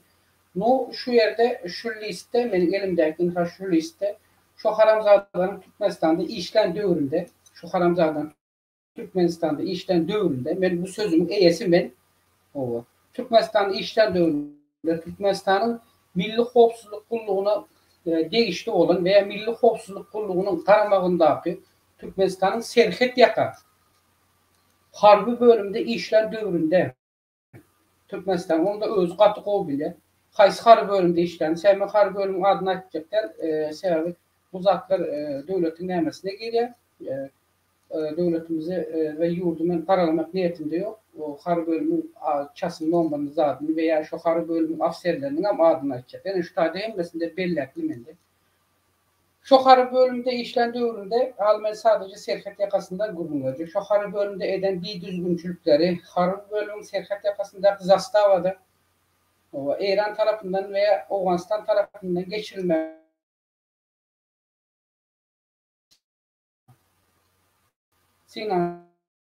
edilen narkotik cisimlerinin çaygını ve Türkmenistan içine geçirmekte, Türkmenistan çaygını ve Türkmenistan içine geçirmekte, ulu bir cenayetçi toparın içinde öz elinin varlığını suud etti şol adam. Şol adam şol döwürde, şol işlen döwüründe Türkmenistan Serhet ýaka ministrliğine değiştiren harby bölümünde işlen döwüründe şol harby bölümün Serhet ýaka harby bölümünün Asob addelinin o Asob addel bolýardy. Her harby bölümün Pagran harby bölümünün içerisinde hep näme Asob addel var. Şol Asob addelinin bölümünün naçalligini ben onu vaniyasına mı açacaklar, adına mı açacaklar, sefer neme gerek yok. O adamları ben bu işin içerisinde. Şonun hut iki gezek, şonu duyduruşu esasında az kalsa bu maklı maşenik diye duran şahsiyet az kalsa şol harbi serket bölümünün polkovniğini hem işinden ayırtmaya az kalmanda şu işten kovuldu şol. Şu çastan kovuldu. Çastan gitti bu. Ondan sonra bir neçe vakitten sonra çastan gidenden sonra şu serket yapan ministerliğine değişti olan çastan gidenden sonra başka bir yerlere aktarılması, yani işinin başka bir yerlere geçmesi sebeple ondan sonra belli bir möçber aralığında bu özünün işinin has beter bulaşacağını bilenden sonra bu şahsiyet Türkmenistan'ın gümrük serkedine işe geçti bu. Niyazıp dövründe. Gümrük serkedine işlen dövründe Niyazıp'ın şol dövründe orun basarı olan ministerstvo orun basarı olan Ozalkı Nuri şol dövründe Türkmenistan'ın içerisine gelen yuvucu serişteler yani elhem yani Türklerde çamaşır diye çamaşır yuvucu serişteler yani elde yuğulayan serişteler yani paraşok soda diyorlar da bizim nememizde ve şonu menzeşçi isli maddeleri Türkmenistan'ın içine İran'dan Nuri üstüyle geçecek. Nuri şol dövründe Türkmenistan'ın energetika ministerinin orun başlığı olması gerek. Yanlışmasın. Ve şol dövrde Nuri'pe değişti olan ulu möçberde gelen yükü Türkmenistan'ın serket çayını geçirmen şotayda tutup Nuri'den 80 bin Amerikan dolar talep eden adam bir düşün. 80 bin Amerikan dolar. Şu makkıma şeynik deydi olan adamı. Ben bunu açacak deltimindi. Ben getiriyen yani üstüne getiri otayım. Özleri şol dereceye getirdi. Şol 80 bin Amerikan doları Nuri men sana 80 buna değil 80 köpüğün verecek değil diyen dövründe edil hazır ki ediyen hizmetini yani şu devlete, hükümete yakın ediyen hizmetini şol dövründe Nuri Türkmenistan'ın Milli Xovsuzluk Kulluğu'nun üstüyle Prezident Niyazov'a yetirtmeye sinaşık etti ve yetirtti. Ondan sonra Nuri şunun adam satması, çoğulculuk etmesi esasında Nuri iki gezek duyduruş aldı ve üçüncü gezek Nuri en son kıyamesinde vazifesinden boşamaya mecbur oldu. Nuri vazifeden boşandığı dövründen son uzak gitmedi. Nuri özünün öz elinde var olan gücünü oynamak için şol dövrki Prezident Niyazov'un yanındaki yörükte tele ahraniyetlerinin birinin üstüyle bunun öz sıvıcılıklarından şu Niyazov'a getirmeye mecbur etti. O da Niyazov'a getirdi. Bu esasında bu haramzade sonunda özüme pensa çıktım ben diye açık bir neme bilen Rusya devletine kaçmak zorunda kaldı. Şuna bir bella. Türkmenistan'ın Milli Xovsuzluğun qaramağındaki Türkmenistan Milli Serket Ministerliğine değişti olan istendik harbi bölüm içerisinde afser olup işlen istendik bir afser hükmanı suratta din afserler şonda kulluk eden eskerler bile Türkmenistan'ın Milli Xovsuzluk Kulluğunda hükmanı suratta etraf ve velayettaki bölümlerinde propiskada DNA'lı uçotta duruyorlar. Bunu hemmekin bellemesi gerek.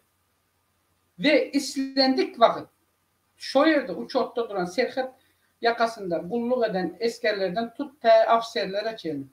İstendik vakit bular bilen Türkmenistan'ın serket kulluğuna Türkmenistan Milli Xovsuzluk Kulluğu'nun her bir bölümünün yol başçısı veya sülçüleri istendik vakit bu adamlarla birdenbire bularla araba girip bunları libom üstüç yani her taraflayın bunları bir günahkarlamak yağlı bunlarla bağlı olan bir cenayet işlerini tiz ortadan açılıp bir hareket etmesi gereken yağlı edip hareket edecekliklerini de bunlar özleri beş parmağı yağlı biliyor. Edil şol dövrden kalan esastan Edil şol dövrdeki kalan Atakesip oğlu helal değil yağlı şol ediyen işini her işinde ölyence şol işinden bu adam el çekmedi. Ne için çekmedi? Roz geldi çölifi ma söktü, eğitti, beytti diye Böyle Rozgel'de çölüp sana söyleyen olsa sen ne mi dedin Rozgel'de çölüp? Senin veya senin töverindeki o ayakkabı kutusuna menzap duran ayakkabı kremin sizin edilen işiniz ne mi? Ben düşünmedim. Siz özünüzün açılıp duran arka tarafınızdaki arrığınızı görkezmeyen milletin arrığını mı görkezmeyen sinaşık edecek oldunuz mu siz? Bu zatlar dine bir bunun bilen bağlı nemesi yok. Edil şu haramzadalar yalı, yani şu haramzadalar yalı. Yeni beylek gene bir Kanada'da iki örgüçlü şu Kahraman Fabrik'in ulu general direktörü o da o zaman Türkmenistan'ın prezidenti Niyazi Prezident'in yanında şu da pres sekreterı Kahraman Ballıh'ta biri vardı. Şonu katı utanıyandır. Ben bunu ömür bir küçük ezek dilimde ayttım ben bunu. Şonun ulu salamları bilen buluşurdu. Şu devir Türkmenistan'da yaşayan devrinde iki gece gündüz komitetin padvalında yatıp ondan sonra o Kahraman Ballı çıkandan sonra bundan çıkarıyı verdiler. Sen Kahraman Ballı bilen ne mi pokunuz yediniz? Sen ne mi yalan gurulayan? Sen hiç utanan yok mu? Sizde hiçbir arnamız kalmadı beydip adamları satmak bilen yalan gurulayıp yalan provokasörler sizde hiç iman mı kalmadı mı? Ne mi oldu size yani? Dine bir 3 harfli Kanada'dakinden bahsedeyim yok. Ben 3 harflayım gelecek her üstüne. O özünü medeni bir dilde medeniyetli gurulayan iyalet özünü bir akkuratlı şeyle bir zaten görkezecek oluyordu. Onu bugün ben aytçegem der yani aydın geldi ahırında bir hamur ucundan petir değil şalı geldik heriz ona deydi de sen deydi ayalın üstünden deydi ayalın arkasına sen adam bolup vererdin deydi. Evet doğru. Doğru etti geldi ağa. Ayağının arkasından ayağının tanışlarıyla şu Türkmenistan'da şu derecede yaşa. Buram Murat yollayıp filan. Bu topa bir düzgünçükler amala aşırı kaçıp kaydına adam şu.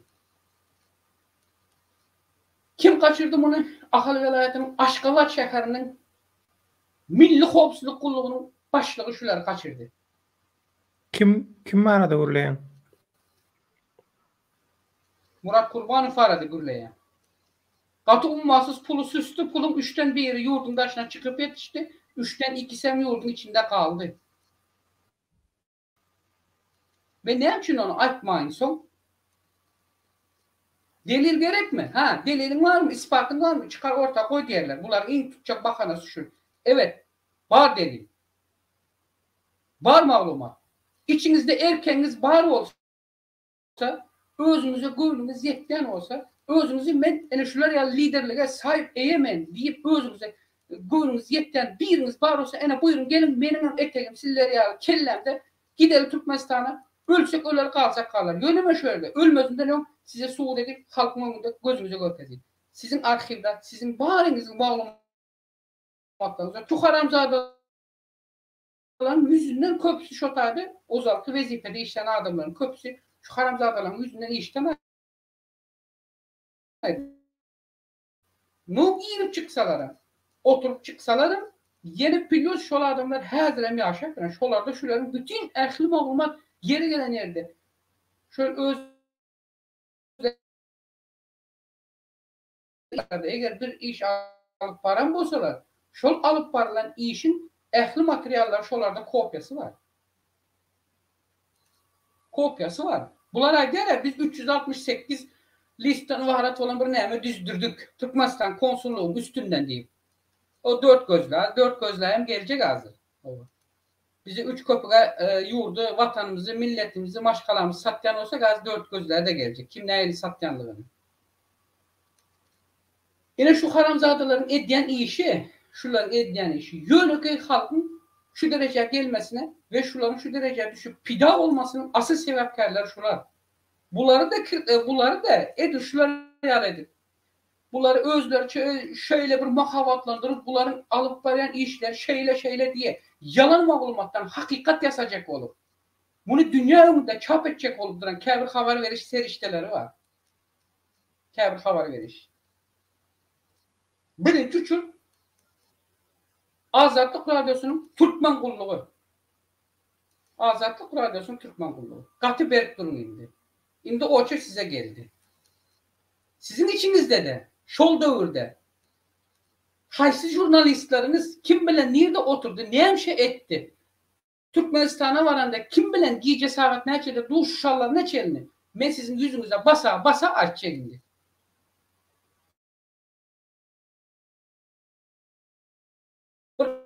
Kenarda tutup Hamanla Türkmenistan'dan ara bağlaşınız. Yok ya. Bunların hemmesinin hazırki haramda diktatör rejim bilen barısının ara bağlanışını hemmesi bir ağaca gelip bağlanan köp aldır. Bunun içinden hemmesi bile çıktı.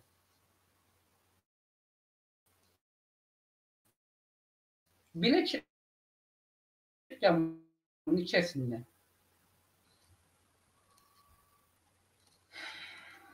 Diyecek zatların köp. No, köp zatları. Aytçekler neyim şimdi diyende ben şu ağırdaki adamlara kembir neyime gelmesin diye bir gep söz gelmesin deyip şolar var adı hiç hili bir zatlara neymetme getirmemek da o getiremek.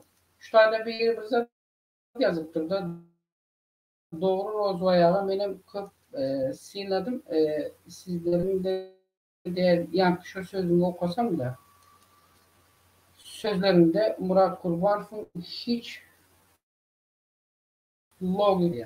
Elbette köp aldamasının gelmeyen hazır yine bir sebebini size şöyle suud edip vereyim. Murat Kurbanov diyen adam en son gezek şu ta İstanbul'a gelende son gezek bunların etmeye sinanşıgıdan provokasyon protestasında yani özü adamları öne sürüp özü başka köçelerde o uzak 2 köçe 3 köçe anlarda aylanıp özü için canlı yayın edip görkedi. Şu canlı yayının da şu Azatlık Radyosu'nun Türkmen kulluğu katı begendire görkezdiler. Şimdi bundan sonra şu neyme düşenler düşüp çıkanda şunun öz toparının içerisinde bizi vurdular, dövdüler, tayak yedik, yine eyle olduk, yine böyle olduk. O köçede bir naha doğru toplanıptırlar, onu videoda da gördük. O içeride nerede dövüldü, kim tarafından dövüldü, dövülen olsa şu adamların hani şu senin dövülen yerin o demesi medekspert kağızların şu zatlar hisser yok. Bunların özlerinde, öz elinde bariyalı bunlar özlerçe halka düşündürecek oldu da. Şimdi ahir sonunda bunlar şu işi nimetli bir yıla getirmek istediler. Yani bir yılında bu sürecek yağlı şunu bir halka düşündürmek istedi. Bunların ediyen işinin yine bir yalan tarafı bunlar şu Türkmenistan'ın konsolosluğu vardı düzdüren yani Kozga'dan cinayet işinin umumu listi 368 listi şu 4 gözlü neme ver. 368 bu bir yılı yani bir yıl göz önüne getir görün de paştı işte.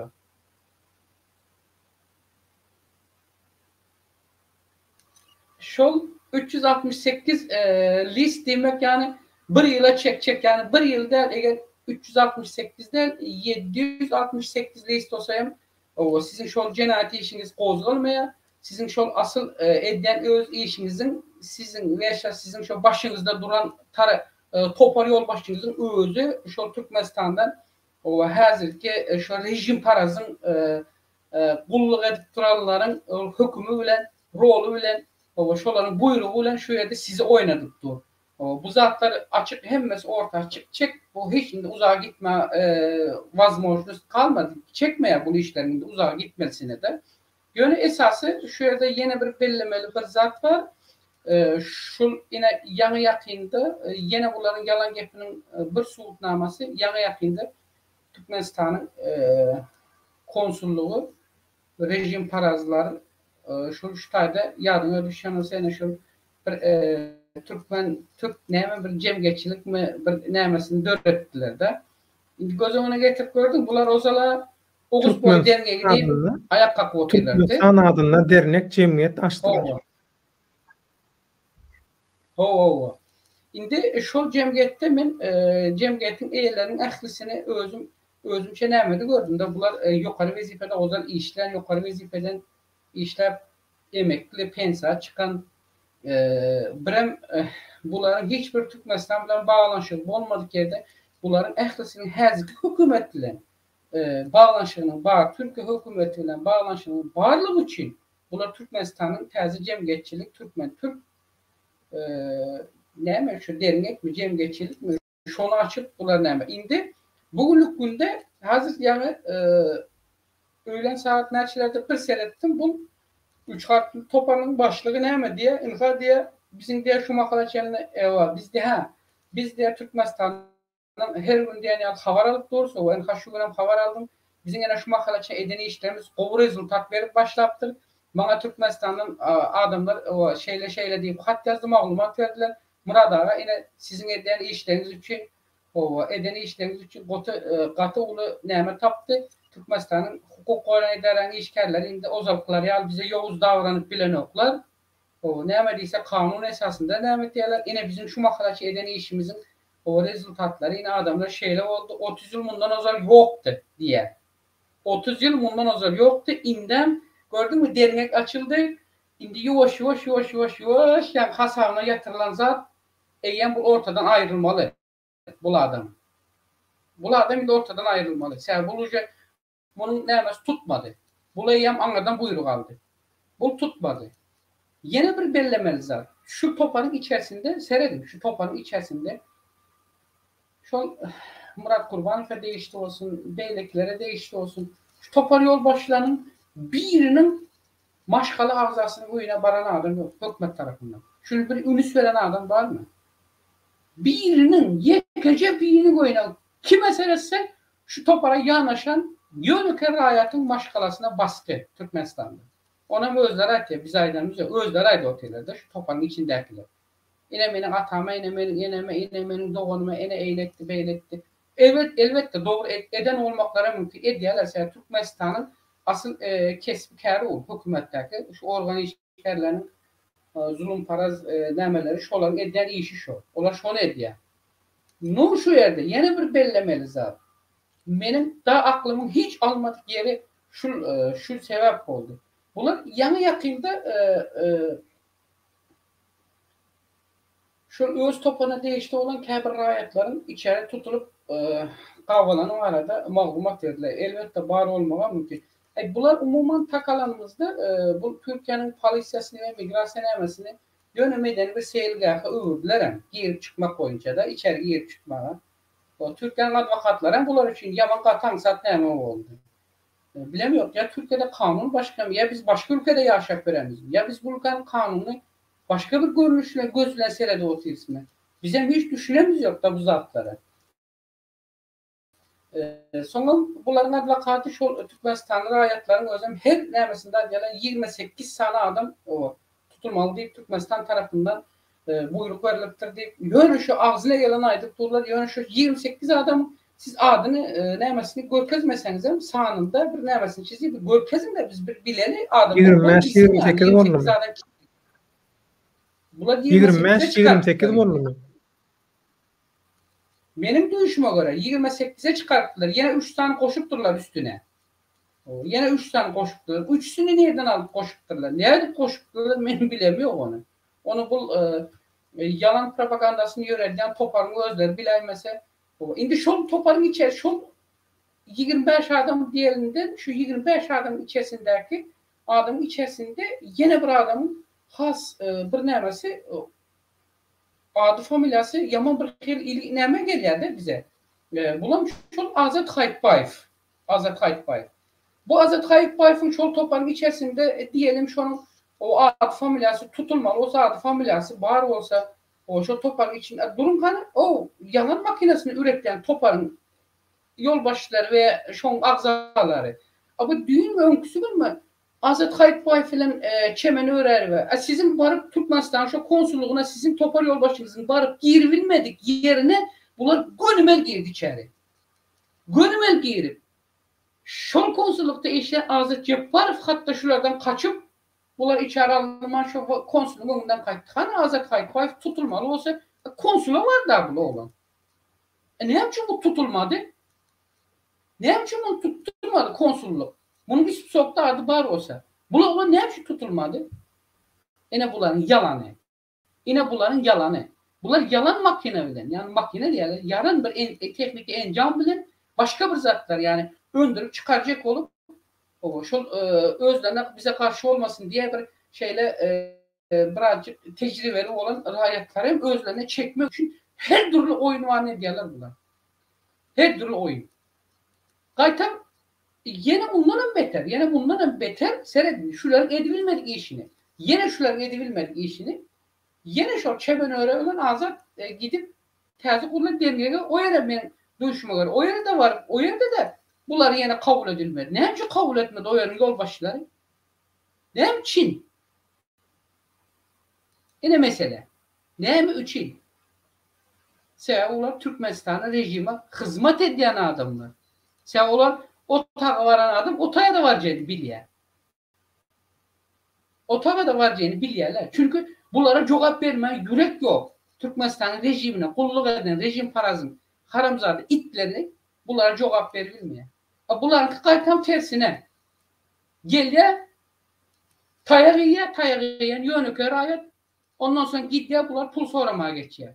Vay biz tayağı yedik efendim o bize munca kömek edin. Biz evimizden çıkıp bilemiz yok. Telefonumuz gitti. Bilgisayarımız döküldü. Yine ne yememiz oldu? Aha böyle onusu gitti. Yine bu yine bir yalan. İkinci birisi geldi. Gelip İstanbul'da ertirlik edilip o kahvaltı diğer Türkler. Berdi ertirlik edilip o var. Ay benim yanımda o ağzını dişin çarpıptır. Buna ne olurlar artık vuracaktı, dövecekti diyeyim.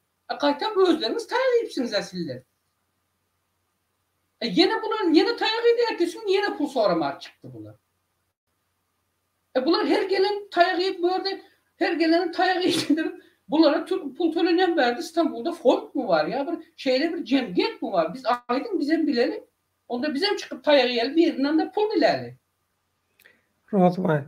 Şu 4 gözlü var arada da aytacak diýdiň bolyn 4 gözlü diýäniň kim şu arada bir zat aytacak mı?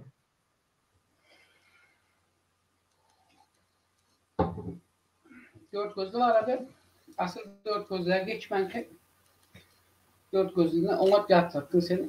Dört gözlü diyen haramzade. O zaman ben susup durdum.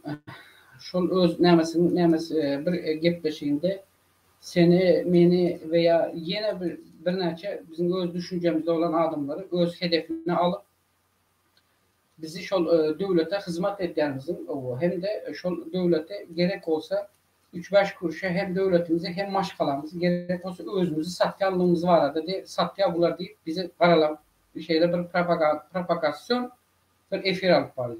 Şimdi ben öz ediyen işini bize yönkecek oldu da. Öz pokunu bize yönkecek oldu. Şimdi ben Näme düşünýärdi? Parhat. Şimdi ben bu yerden Parhat Durdife. Parhat Durdif diyen haramzadanın yine benim hakikaty şomçam. Yok. Hakikaty şomy. Benim var. Parhat Durdif diyen hakikaty bul der. Parhat tağan bu Parhat diyen haramzadanın hakiki adı. Parhat. Hakiki adı Parhat. Tağan Berdif Meyman Kuliyeviç. Pardon. Ya ben berden emeştim. Meyman Kuliyev Parhat Tağan Berdiviç. Şunu hiç kim yattan çıkarma. Şunu hem kim yazsın. Bütün adamlar dinlen. Ben Parhat Durdif der. Meyman Kuliyev Parhat Tağan Berdiviç. Bu kimindi? Bu haramzade kim? Yani biz özümüzü, maşkalamızı, o devletimizi, vatanımızı 5 kuruşa satyamış ya. Yani bu haramzade kim? Gelin şimdi ben bu şahsiyete geçeyim. Bu haramzadanın özü, mesela şunun atası, Tağan Durdif'in özü, şu Türkmenistan'da işler dövründe yukarı vazifede yani şu Türkmenistan'ın Balkan velayetinin hakimliğine hakim olup işten dövüş 2006 ile 2012 aralığında hakim olup işten dövüldü. Türkmenistan'ın Balkan velayetinde şunu hem kim bilsin. Etmedik bir düzgünçülükler kalmadı. Bu eden bir düzgünçülükle cinayetçilikte işlerinin ağlavasından köpsünü özünün küntüleri bile şol velayette özünün küntüleri bile şol iş amalaşırdı. Şol dövrde Türkmenistan'ın yadınızdan çıkarma. Livat velayetinin Türkmenava şehrinde öndürülen bir kristal brilyant zavod var. Altın ve şahsiyetleri öndürülen bir zavod var. Şotay'dan öndürülen zavodda önümler şahsiyetlerden, altınlardan Türkmenistan'a Azerbaycan devletine ek edip Balkan şehri Hazar Denizi'nin üstüyle Azerbaycan devletine ek edip Ve ondan beterken şol Balkanda öldürülen halı ve halı ölümlerinden bolan el dokamalı halıların en kımmat bahalarını Azerbaycan devletine ötürüp bir kanun yardayda sövda satıp ettiren adam biri şunun atası tavanlıydı. Bu dört gözlüğün. Tağın Durdiyev bunun eden bir düzgünçülüklerini şol devirde Türkmenistan'ın Milli Hopsuzluk Ministerliğine değişti olan bunu hazırki näme gaty gowy bilýär. Vice premier Türkmenistan'da şol prezidentin bu nämesinde işläp beren o ýa-ni ýakynda bir wygram aldy. Bu gaty gowy bilýär bunu. Bu zatlar, bu materiallar onun elinde var. Bu şol adam şol işlen döwründe şol Milli Hopsuzluk Ministerliğinin Türkmenistan Balkan Velayat bölümünün yörükte şol öz operatif işgärler tarapyndan ähli zatlary video kameraları çelin alınıp gatqo izarlanıp en sonunda hatta bulardan prezidente yetmänke bu adamın doğanı Muhammed Durdiyev Türkmenistan'ın ministerliğinde işler. Şöyle vurdu. Muhammed Durdiyev bir neçe gezek duyduruldu ve görkezildi. Muhammed Durdiyev şunun doğanı, şu Tağan Durdiyev. Diye nettir bilmem şolardan. İki doğan birbirine az kalsa düşecekti. İki doğan birbirine az kalsa düşecekti. Bu dört gözlünün atası mesela bunların kanunda var. Bu haramı yemek kanunda var. Haramdan beslenmek. Gülyalı ecesinden ayrılıştı. Şu parkların ecesinden. Durmuşundan ayrılıştı bunlar. Ahir sonunda Tağın Durdiyev hem Balkan velayetinden işten ayırdılar. Edene göre bunu içeri aldılar. Ondan sonra Muhammed Durdiyev hem taydı gitti o taydan. Onun atasının yüzünden, doğanın yüzünden. Yine sonunda geleli kim kaldı indi bu yerde? Şol Farhat Meymankuliyev Tağan Berdiviş'ten bizim dört gözlü yiğidimiz kaldı. Bu yiğidimiz bu haramdan beslenen o var. Hazır özü şeyle bir näme görkezecek olup duran o var. Şimdi bu yerde has önemli dinleyicilerimiz için. Bu haramdan beslenen bu haramın çağası şol dövrde atası ve emekliler de bizim dilimizde emekli diye atasının doğulları, ağaları şol vazifeli dövründe işlen dövründe haramdan beslenip duranlar. Bu haramzade hatta özem aytdı benim aytmama gerek yok. Şoların haram pulu ile millet şol dövrde aç sünk gemirip gören dövründe sünk yiyip gören ete dişi yetmeyen etin süngünü çorba edip kaynatıp içip gören dövründe bu haramzade etin yağını yiyip gören oğlan tek. Şoların haram pulları bile. Şol sebepten bu haramzadan çağacırı özünü şol Moskova'da Lomonosov adındaki üniversitede kurtaran oğlan şu. Moskova'da Rusya devletinin Lomonosov adı Moskva şehri Lomonosov adında Pulu utoran gepleşen Lomonosov utorana meňden başka näme gutaradı? Şu haram pul gutardı. Akış bitti. Tohum diyicini eğlediler, urdular paltasını. Bulup etçeğine deyip beri kaçtı. Olmadı. Ondan sonra ne etti? Geldi çerçeve. Yine şol dövrde, yine şol özünün ozal atasının bilmem nemelerinin tanışları bilen, şol okun bakanası bilen.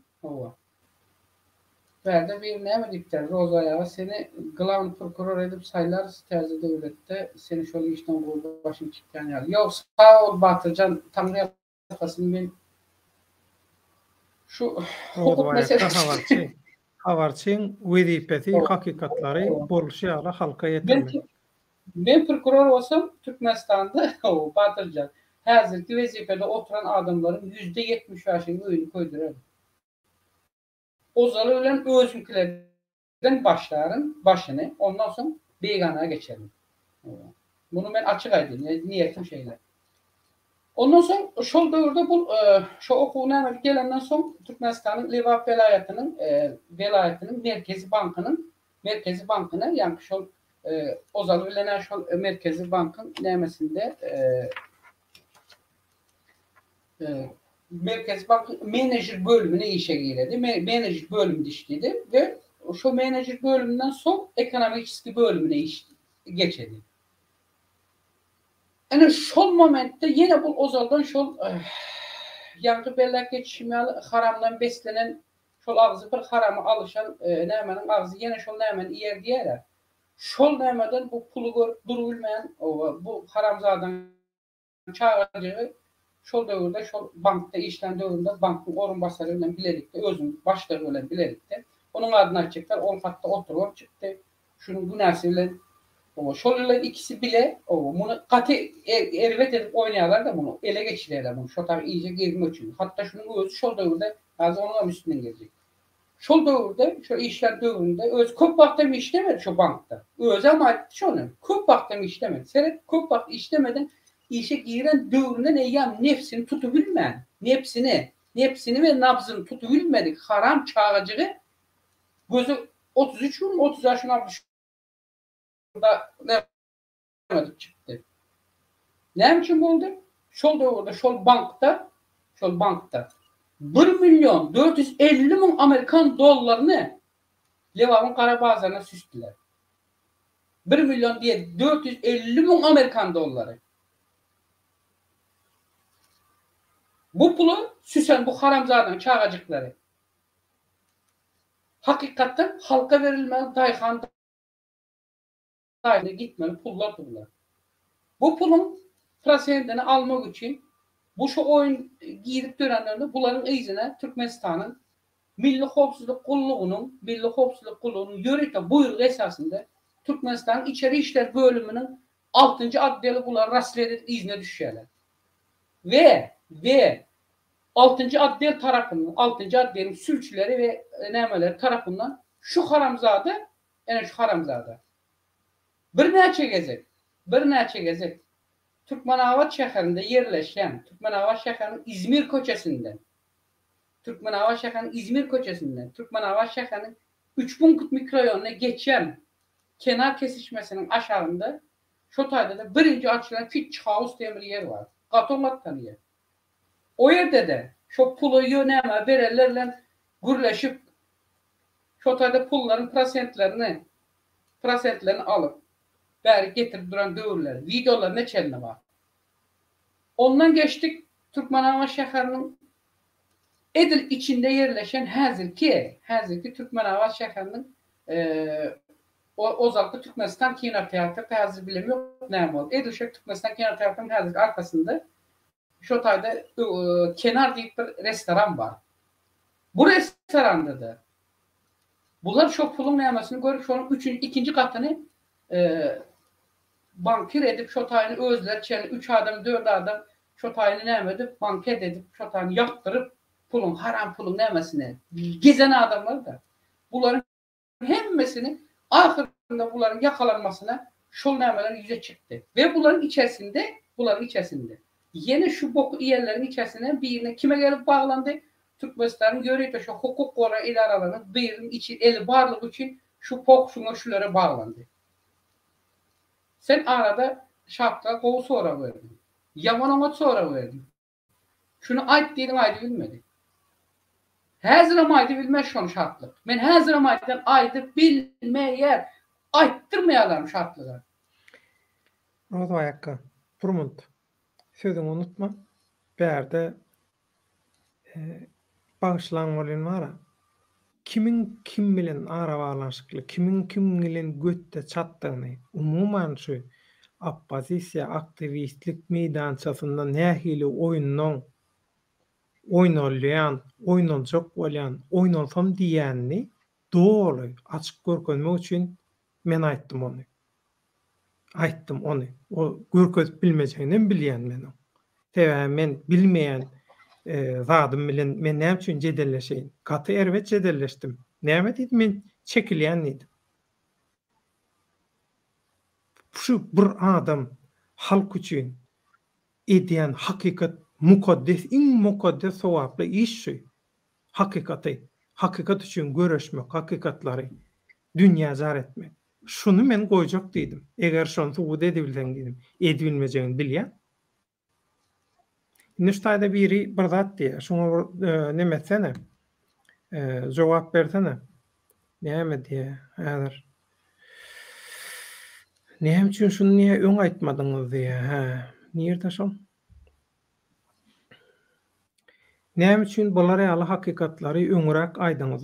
Doganlar. Hökman bir usluçy, waka bolan soň ýüze çykaryp başlaýaňyz. Mundan 5-10 gün ozal aýdypdym. Azady ýygnajak bolýar, makka diýip diýe.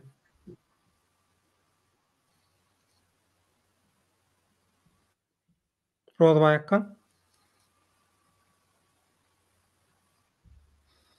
Indi ben bu İstanbul Yeni Bosna men şulara näme berýär. İstanbul Yeni Bosna sen näme üçin bular ýaly wagyn gaty dogry sorap berdim. Näme üçin öňürek aýtmady?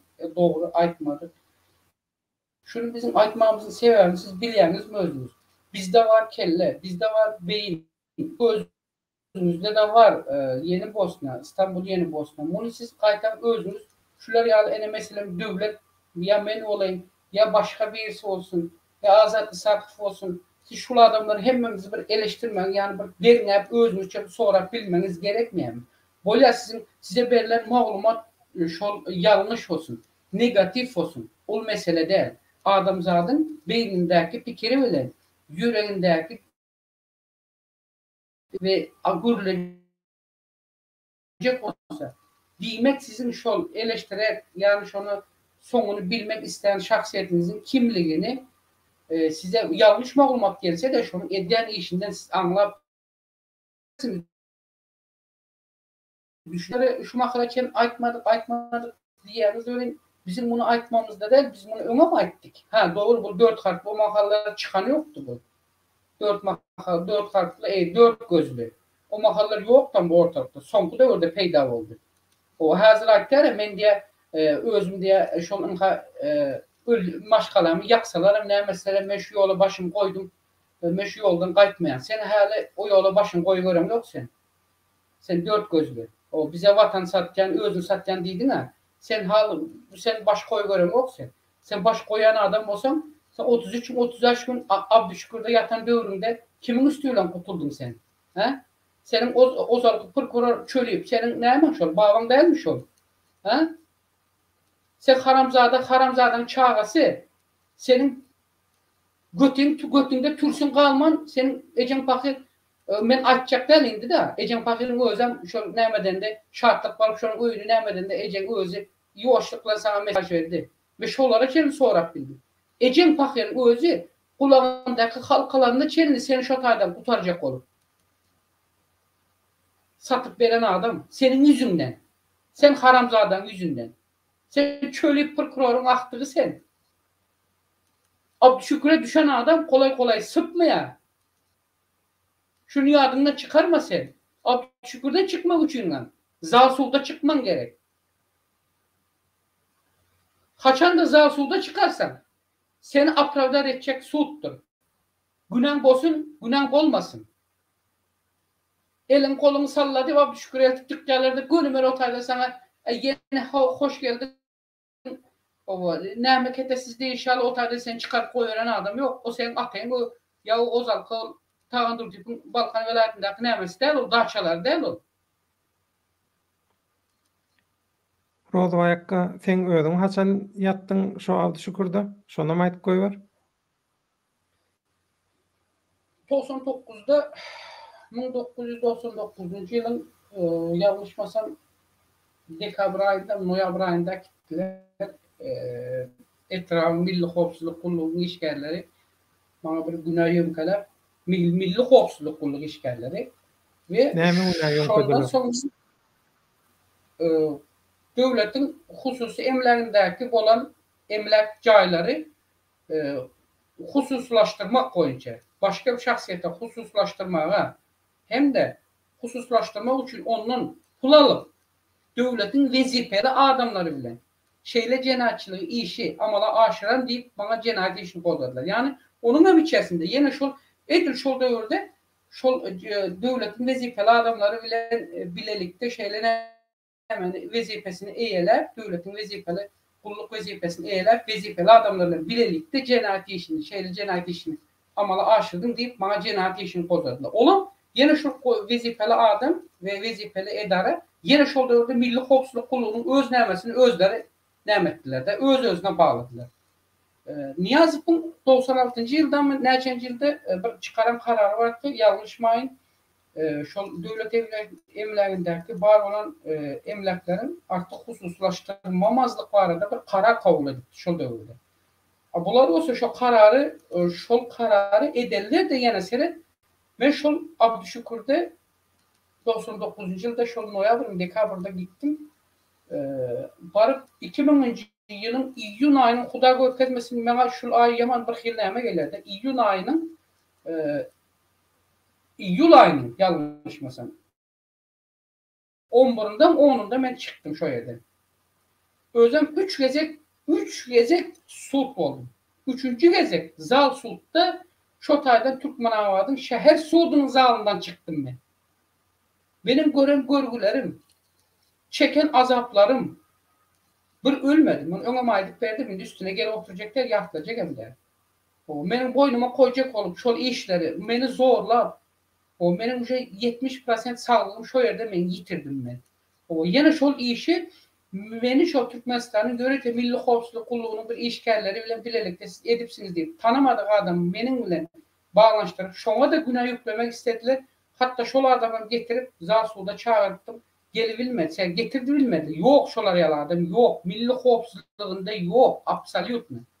Ne onun şahsi düzümünde var ne başkasında.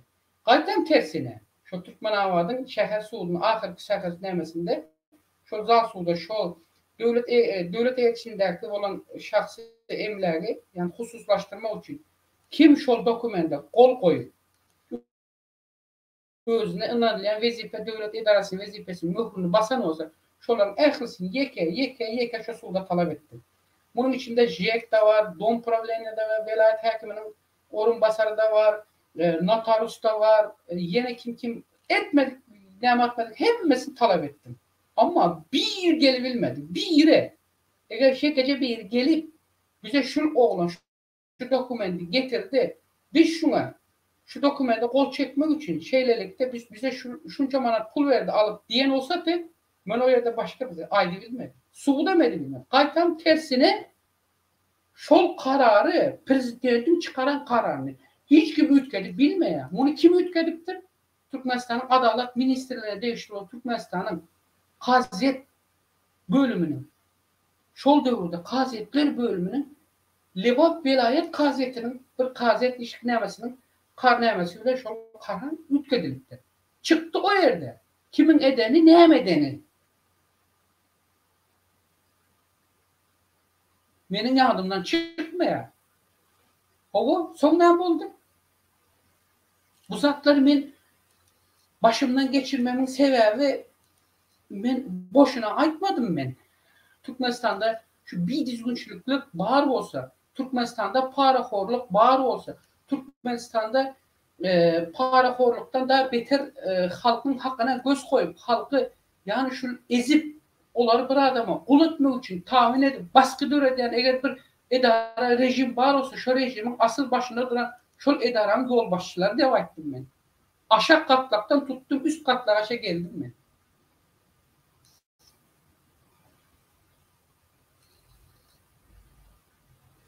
O şoların başında yine hazırki vice premier. O zaman Türkmenistan Milli Hopsuluk Ministeri de ne için bunu işten ayırdıdan eltip imsim gizli polis akademiyasına koydu, rektör edip. Otaydan yine bunu getirip öz yanına kaytan ministerlikten daha yukarı vazife aldı. Sen bu oyunları bil ya. Kime oynatmasını, ne oynatmalı, Kim? ne oynamalısına çelini. Çağrı Murat Amanov. Hopsuzluk Ministeri hazırki. Azatlyk Radiosynyň Türkmen gullugynyň dolulugyna Türkmenistanyň rejiminiň kontroluny girmegi operasiýasyny alyp baran.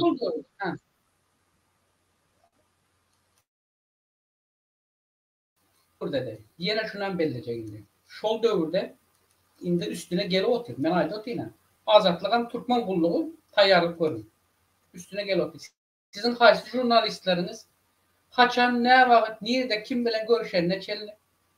Kimlerin üstüyle araçılığı bilen bir yerde bolup oturup çay içerlerine çelli. Ve sizden ayrılan, sizden ispitsanlı yörükler ayrıldıydı, boldu mu etti, bunların möhlatı doldu deyip ayırıp gözlerine hazırken ulandırıp duran havarçılarınız Türkmenistan'da var. Biri aradan çıktı. Bundan kaçıp kurtulmayanız. Bundan hiç kaçıp kurtulmayan.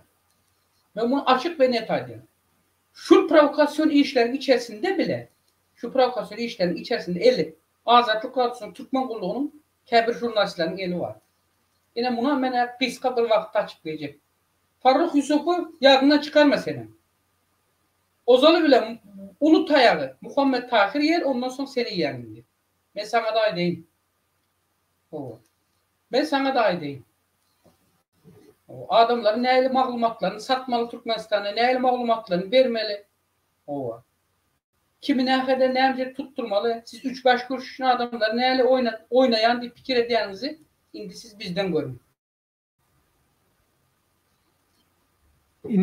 Şunun için bu tarafları aytmamın sebebi bütün bu oynalı olan oyunların içerisinde bu haramdan gören haramzadanın adamları Yönököy halkı Yönököy halkı esasen da yani köp bölümün diyenyalı. Bularda bir bularda bir kahar gazap göretmek için yani. Bularda bir kahar gazap göretmek için. Ya bunları bir toparlayın. Kırgınçılıklı kan döküşüge itmek için elinden gelen 3. diktatör rejimin provokasyon oyunlarını oynadı otuyorlar halka.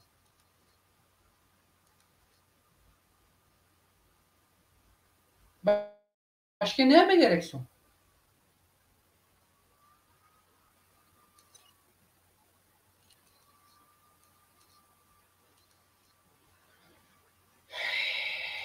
Şurada bir tesvir var. İstanbul Yeni Bosna Bayram Allalıyevi unuttular öýdýän. Challenge edýärler, provatlar ümsün bolurlar. Ýogsam opozisiýa aktivist saýlaýarmy? Hökman saýlaýa, ol görüňsiz. Nur Sultan bilen Dür Sultan eşitýän bolsa diýe. Bayram Allalyew arada näli oýnyň oýnalyny geçen gedekki günýalim gepleşigimizi görseňiz şo taýda baky gowy edip düşündirdi. Şoň üçin şo gepleşige seretseňiz şo taýda aýyl-saýyl hatda baky 5-nji güneçeni aýtjak geldim diýdi. Şu geçen hepde näme boldy bayram bilen baglanyşykly. Onuň biz bakydan sonra eger baky seredýän bolsa ýazardy hökman. Häzir görmeýändim bolsa soň görse baky bayram bilen baglanyşykly maglumatlary täze maglumatlar bar bolsa hökman aýt şonu halk köpçüligine ýetireli saja bol. Karajoğlan Türkmen bärde sedef reklama reyting halkyň ünsün soğmak gerek diýe Marcus Aurelius saja bol giç geldiň şonda da ýan ýok hoş geldiň esasy zatlar gurrun edilli biz efirimiziň soňuna golaýladyk. Bärde ýene de men bir zady belläp geçmek isleýändim çünkü şu hakykatlar öň aýdylman şu wagt aýdyldy. Indi özüňiz oturup serediň biziň halkymyz öň hakykaty eşitmäge taýýarmy ilki bilen. Halk köpçüligi hakykaty eşitmäge taýýarmy. Biziň watandaşlarymyz hakykaty eşitmäge taýýarmy. Ýuwaş-ýuwaş taýýar bolýar. Halkyň hakykaty eşitmäge taýýar bolşuny göre faktlary, subutnamalary häzirki çeşmelerden bir näçe gerek öwran tasdikladymyzdan soň biz halk köpçüligine ýetirýäs. Dogrymy? Rozbaýakka? Elbette doğru. Şoň üçin her zadyň wagty bar. Wagtyna görä edilýär. Azadyň tutturulmagyna garaşyp oturdukmy, eýlemi bolar ýalak zatlar ýok. Hemme zat wagt gelende rozbaýakka da boş gezip berenok. İstenlik wagt çağıranyň bilen istenlik wagt efire çykmaga da wagty mümkinçiligi ýok. Onky bolsa menki ýok. Ýene bir zat bäs gelçip döredýär. Şoň üçin bu häzirki aýdylýan zatlary başga tarafa çekjek bolsaňyz onda siz başga ýerden çykmaly bolýaňyz.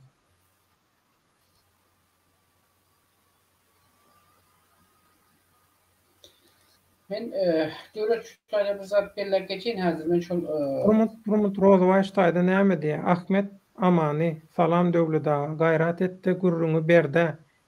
Erkinistanyna gowy parahat içine daşyna rahat gelip gider ýaly. Gowdan gowy durmuş gaçan bolar bize erwet gurrun diňläp ýadydyk. Däli bolluk erwet gurrundan niýe? Onda sen ertek aýdylýan ýerlere gidip bilýän, aýplaşma. Biz hakykatlar aýdýas. Şoň üçin hem aýplaşma tere, prospekt, respekt diye hedef alem Türkiye'de suud terör bolmaya çektirip bilýärler suudy ýok. O diýäniň yalan bu pursatdan peýdalanmak. Sen diýjek bolýanlaryň Türkiye'de suud işiniň netijesi gijip bilýär. Ýöne suud işi başlanandan soň şoň bilen balanşykly kagylanyňyz adyň hemme zadyň görkezip bilýän. Bärde başga oýunma, bärde suudum ýok, hiç adam ýok. Bärde sokuşluk var, bärde teatr var. Rozovaýakka inni jemlälimi efiri?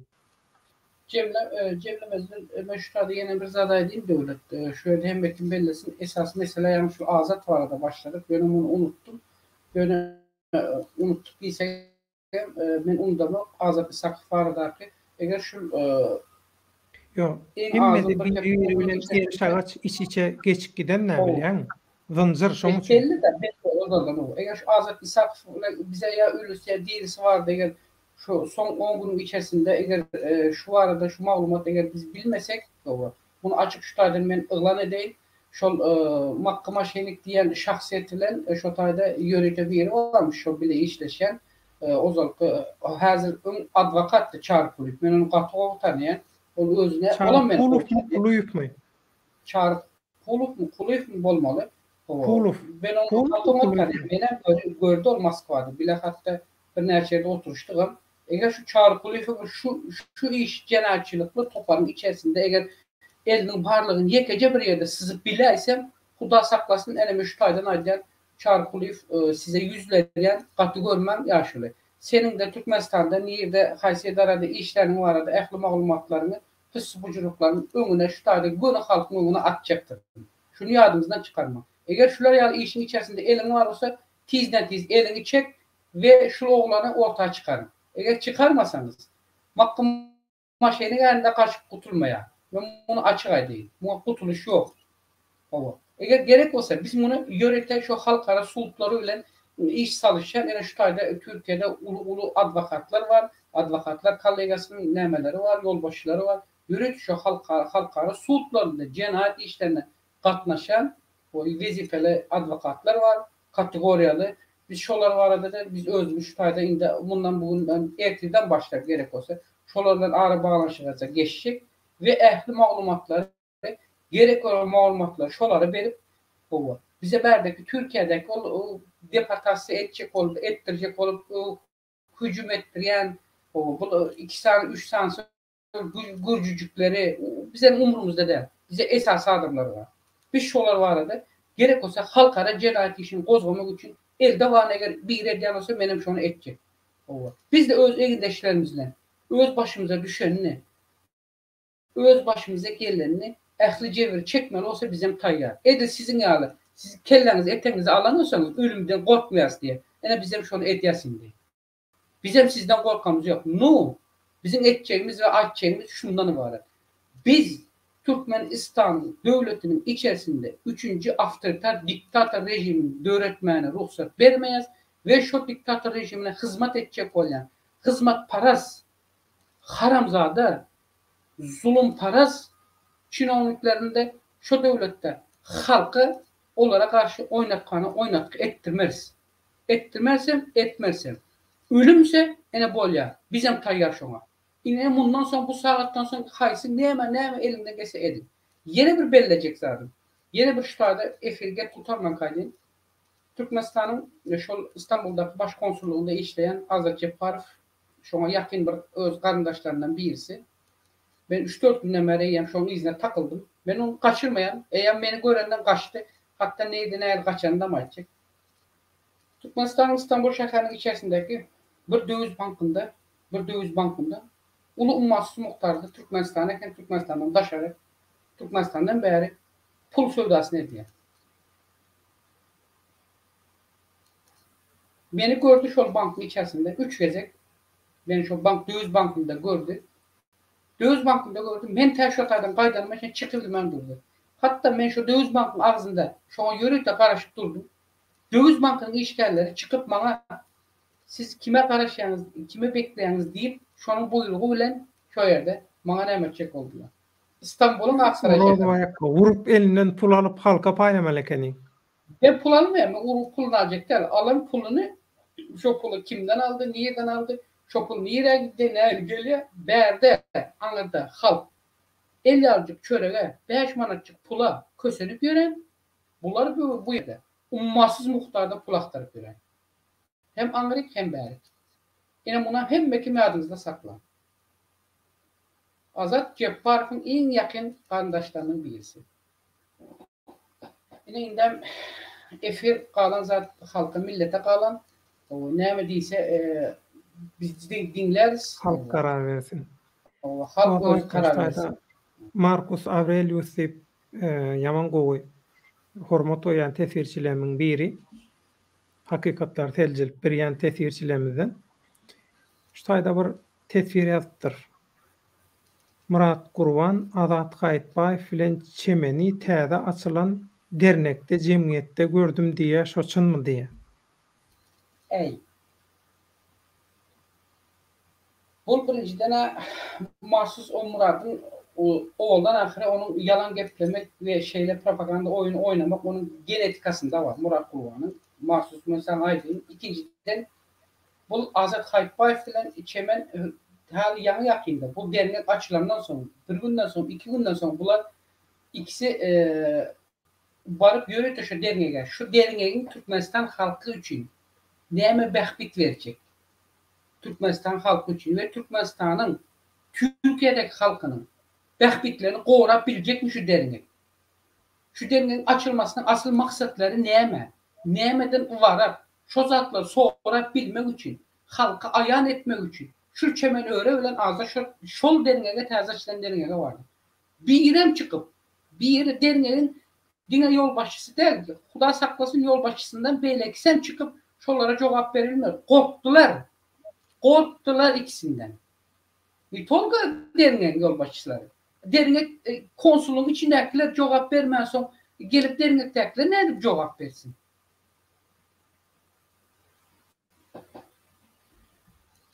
Yo bu Murat Gurbanov şu dernekte neme diye?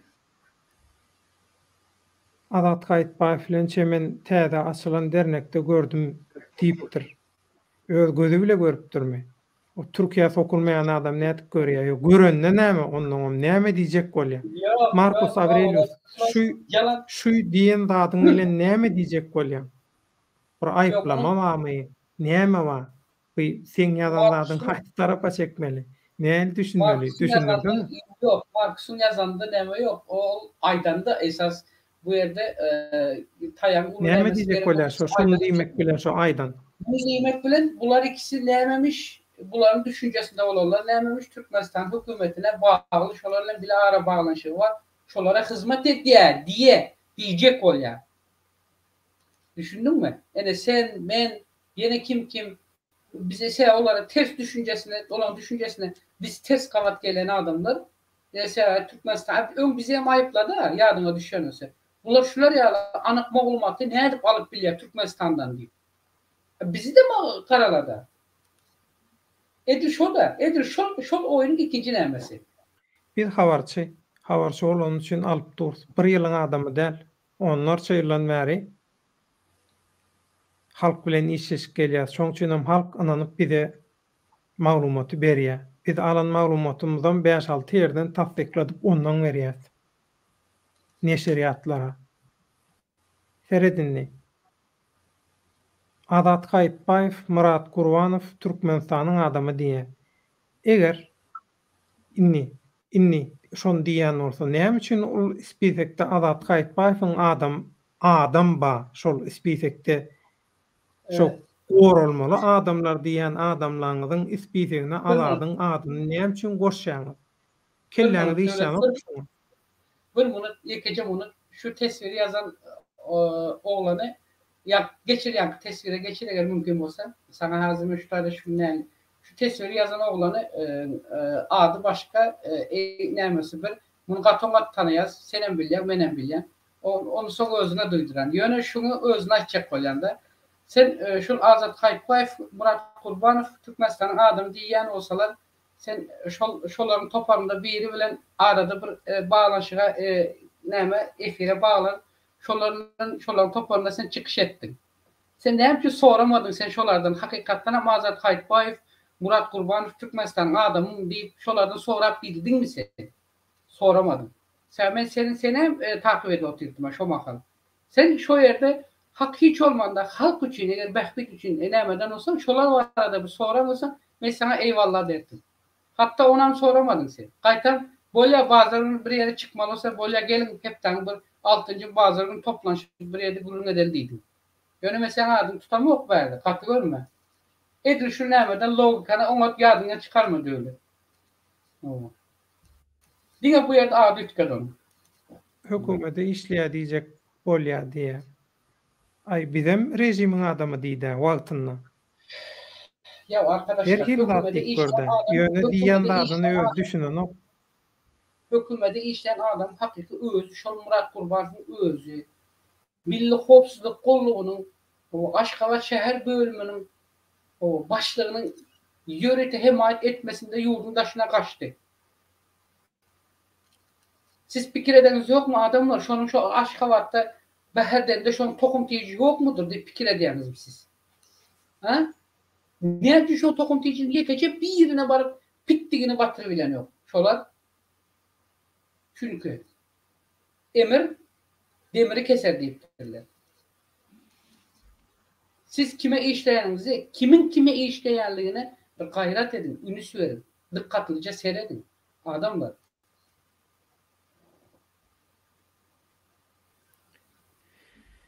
Çemenöre'den gorkýarlar elbette video goýdular. Azat Gaýtbaýew bilen Çemenöre Elem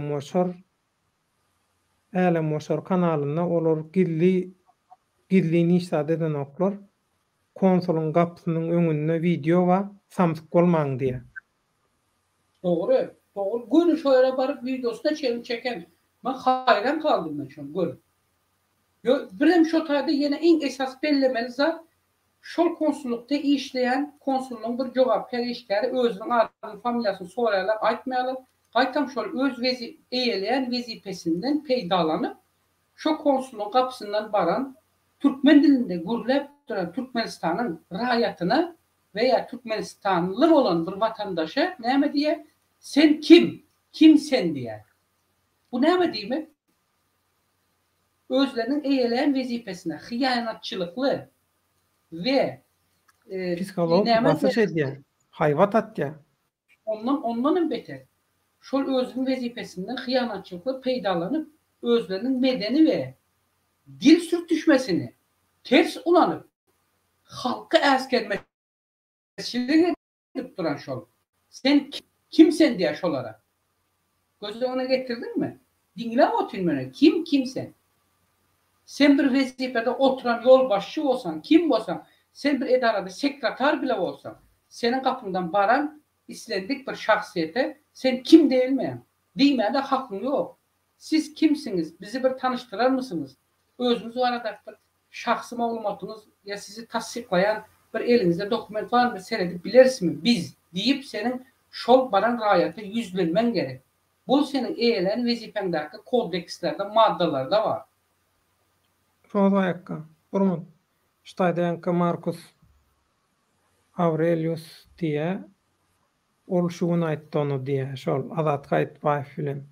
Azat Gaýtbaýew ýalňyşmaýan bolsam Murat Gurbanowyň bile hereket edýän adamlarynyň efirlerine goşulýar, efirlerine çykýar. Şolar bilen bile efir edýär. O nähil bolýar onda? He? Mene düşündüm. Bular näme etjek bolýar, näme oýnajak bolýar? Yetmedimi şunça halkyň aňyny zäherläniňiz, nerwisini oýnanyňyz, indi mundan soň ýene şol dowam etjek bolýarmy şolada? Bunların asıl maksatları şol aýtdym ýani beller geçişmeli şeyle bir tecrübeli var olan zayiatların birini bile özlerine koparıp yanına yelme bilseler şoları anlatıp mesela teslim edip bilseler şoların şahsiyetlerini, olan var olan düşünce fikirlerini, etçik işlerini yine onların asıl maksatları şol. O Azat doğru etken Azat hem meselenin bağlanışı gelip çıktı. Gördü Azat, gördü şoların kimlerin kimliğini, nähirliğini, onların nähil adamlığını. Son Azat bolmajağın bilenden son ahir öz başına hareket etmek zorunda kaldı oğlan. Şol ozalda baştan şol futbolkaların puluna çelilen gördün ya başına bela oldu buların. O yalan gep bilen. Bular bir şu götüne alınan türsüne hem az kalsa ene eğittik diyecekler bunu bağışlarsız öyle ne var. Huda saklasın halen çok pulları kimden çıkan yine şu Azad'ın ahir öz dilinden aydıp o buların yalan poklarını ortaya koydu. O saçına aklı iki neme. Öz telefonlaryny berip, yerini şolara bildirip, yerini anyklatdyryp şeýdibim, dozoga kapana düştü Azat. Azat düşen olsa da Azat eğer başına bir bela gelayse ene meşgul yaramaytdım, yeramaytcak o ildeşler yadınızdan çıkarma. Eğer bunun için eğer cinayet işi işlenmeli olsa o zaman bilen Türkiye'deki şakamçalarından başlayaz. 3 harfli toparı olsun, beylikleri olsun, hiç tafavut yok. Moskva'daki şol ozalıkta o var. Mahkuma şeyini ve şolun içerisinde şol Moskva'daki advokat yani şu çağrı kulufun eli bar olsa onu da halkara suuduna daşacak, ertecek ve şu halkara suuduna şolar var da ulu cenayetçilik toparlık amala aşırılıkların üçüyle cenayet işini kozgalıp şu halde ne emekmelosem ettirecek gibi. Bunlar diyor ya biz prezidente eğitsek gajı suuduna verecek. Yani eğitsek böyle olur. Ya bunlar arzu ve diyeme ya adamlar hüş. Ben düşünemiyorum dört gözlü. Ben hiç düşünemiyorum. Provokasiya bular aklın üstünden gülýärler. Dalga geçmek diýär. Türkler dalga geçmek diýär. Ya siz onlar ya özünüze inamınız yetken olsa siz gajı suuduna prezidenti berip şolar ya iş amalaşma sizin okuyunuz alırsa hop canda olur. Siz onu koyun bir yandan da birinci şu Türkiye'deki meselelerinizi çözseniz de siz. Konsullukla aranızda bu meselenin çözüne.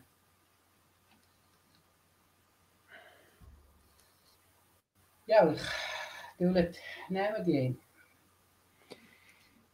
Rozvayakka köp sag bol. Şuň gün ýalyma hatta men başgaça taýarlandypdym. Ýöne sen men goşuljak diýen soň men formaty da hemme zady ütgetdim. Ömrüňiz ok bolsun sag bol.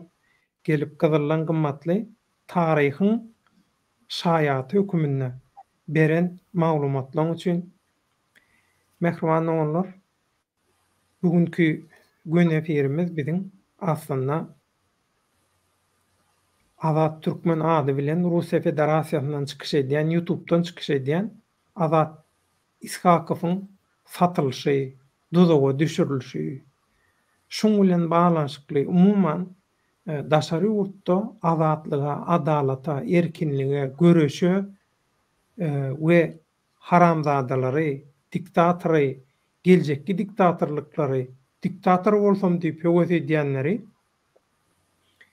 ýok edip biljek halkyň bililikdäki güýjüni syndyrar ýaly edilýän tokuşlyklary, adam satylşyklaryny, umumyň şu özüni syýasy bir figura ýaly görkezjek bolýandan aslynda kimiň oýunjogydyny, kimiň oýnatgysy we esasy şolaryň maksadynyň nämedigini şu gün tejribeli garajdan aktivisti Rozovay hemmesini taryhyň şaýady hökümine hem özü şaýat hem beýlik şaýatlaryň agzyndan size şu gün düşündirdi.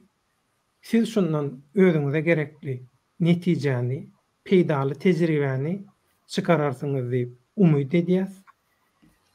Hakykatyň hatyrasyna halk üçin, watan üçin ýazýan ýekece nokoduňyzyň harpyňyzyň sogaby toýlaňyzda müň bolýar.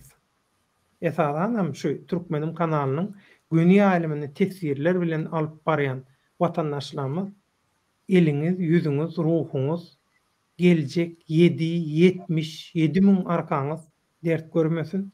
İlgün bäkbetli edilýän işlere hakykat üçin ýazýan setirleňize, hakykatlaňyza köp sag bolun.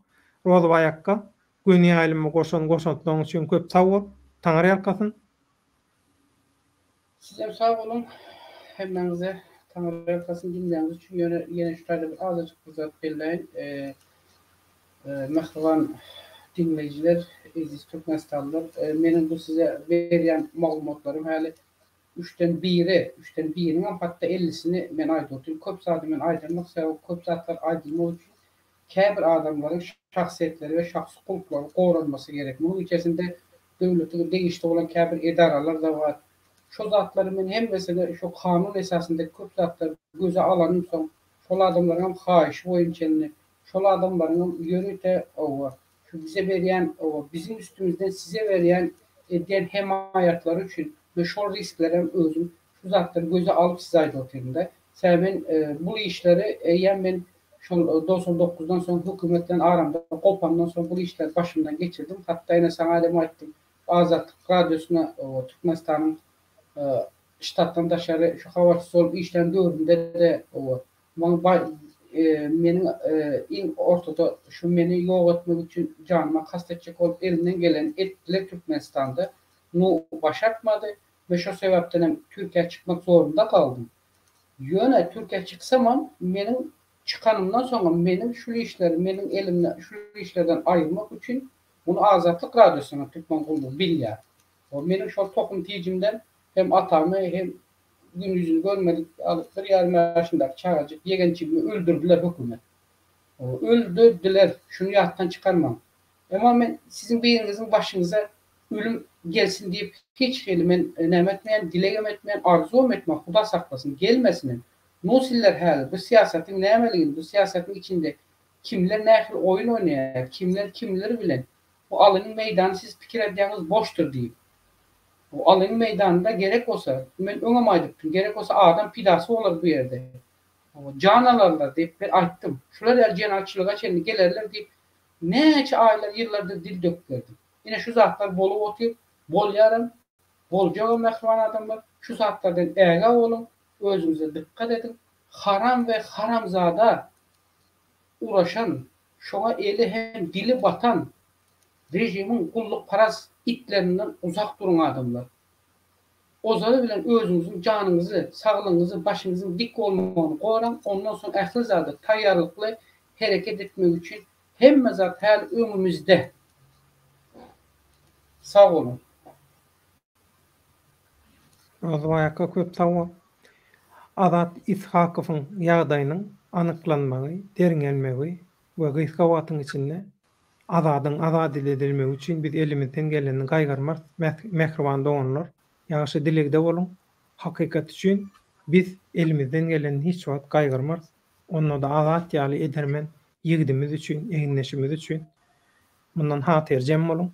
Yeneki efir duruşuklarımıza şenli köp sağ olun. Allah ýalkasyn. Toyuňyzda aýtsyn. Boşantlaryňyz üçin Allah ýalkasyn. Sağ olun. Sağ olun.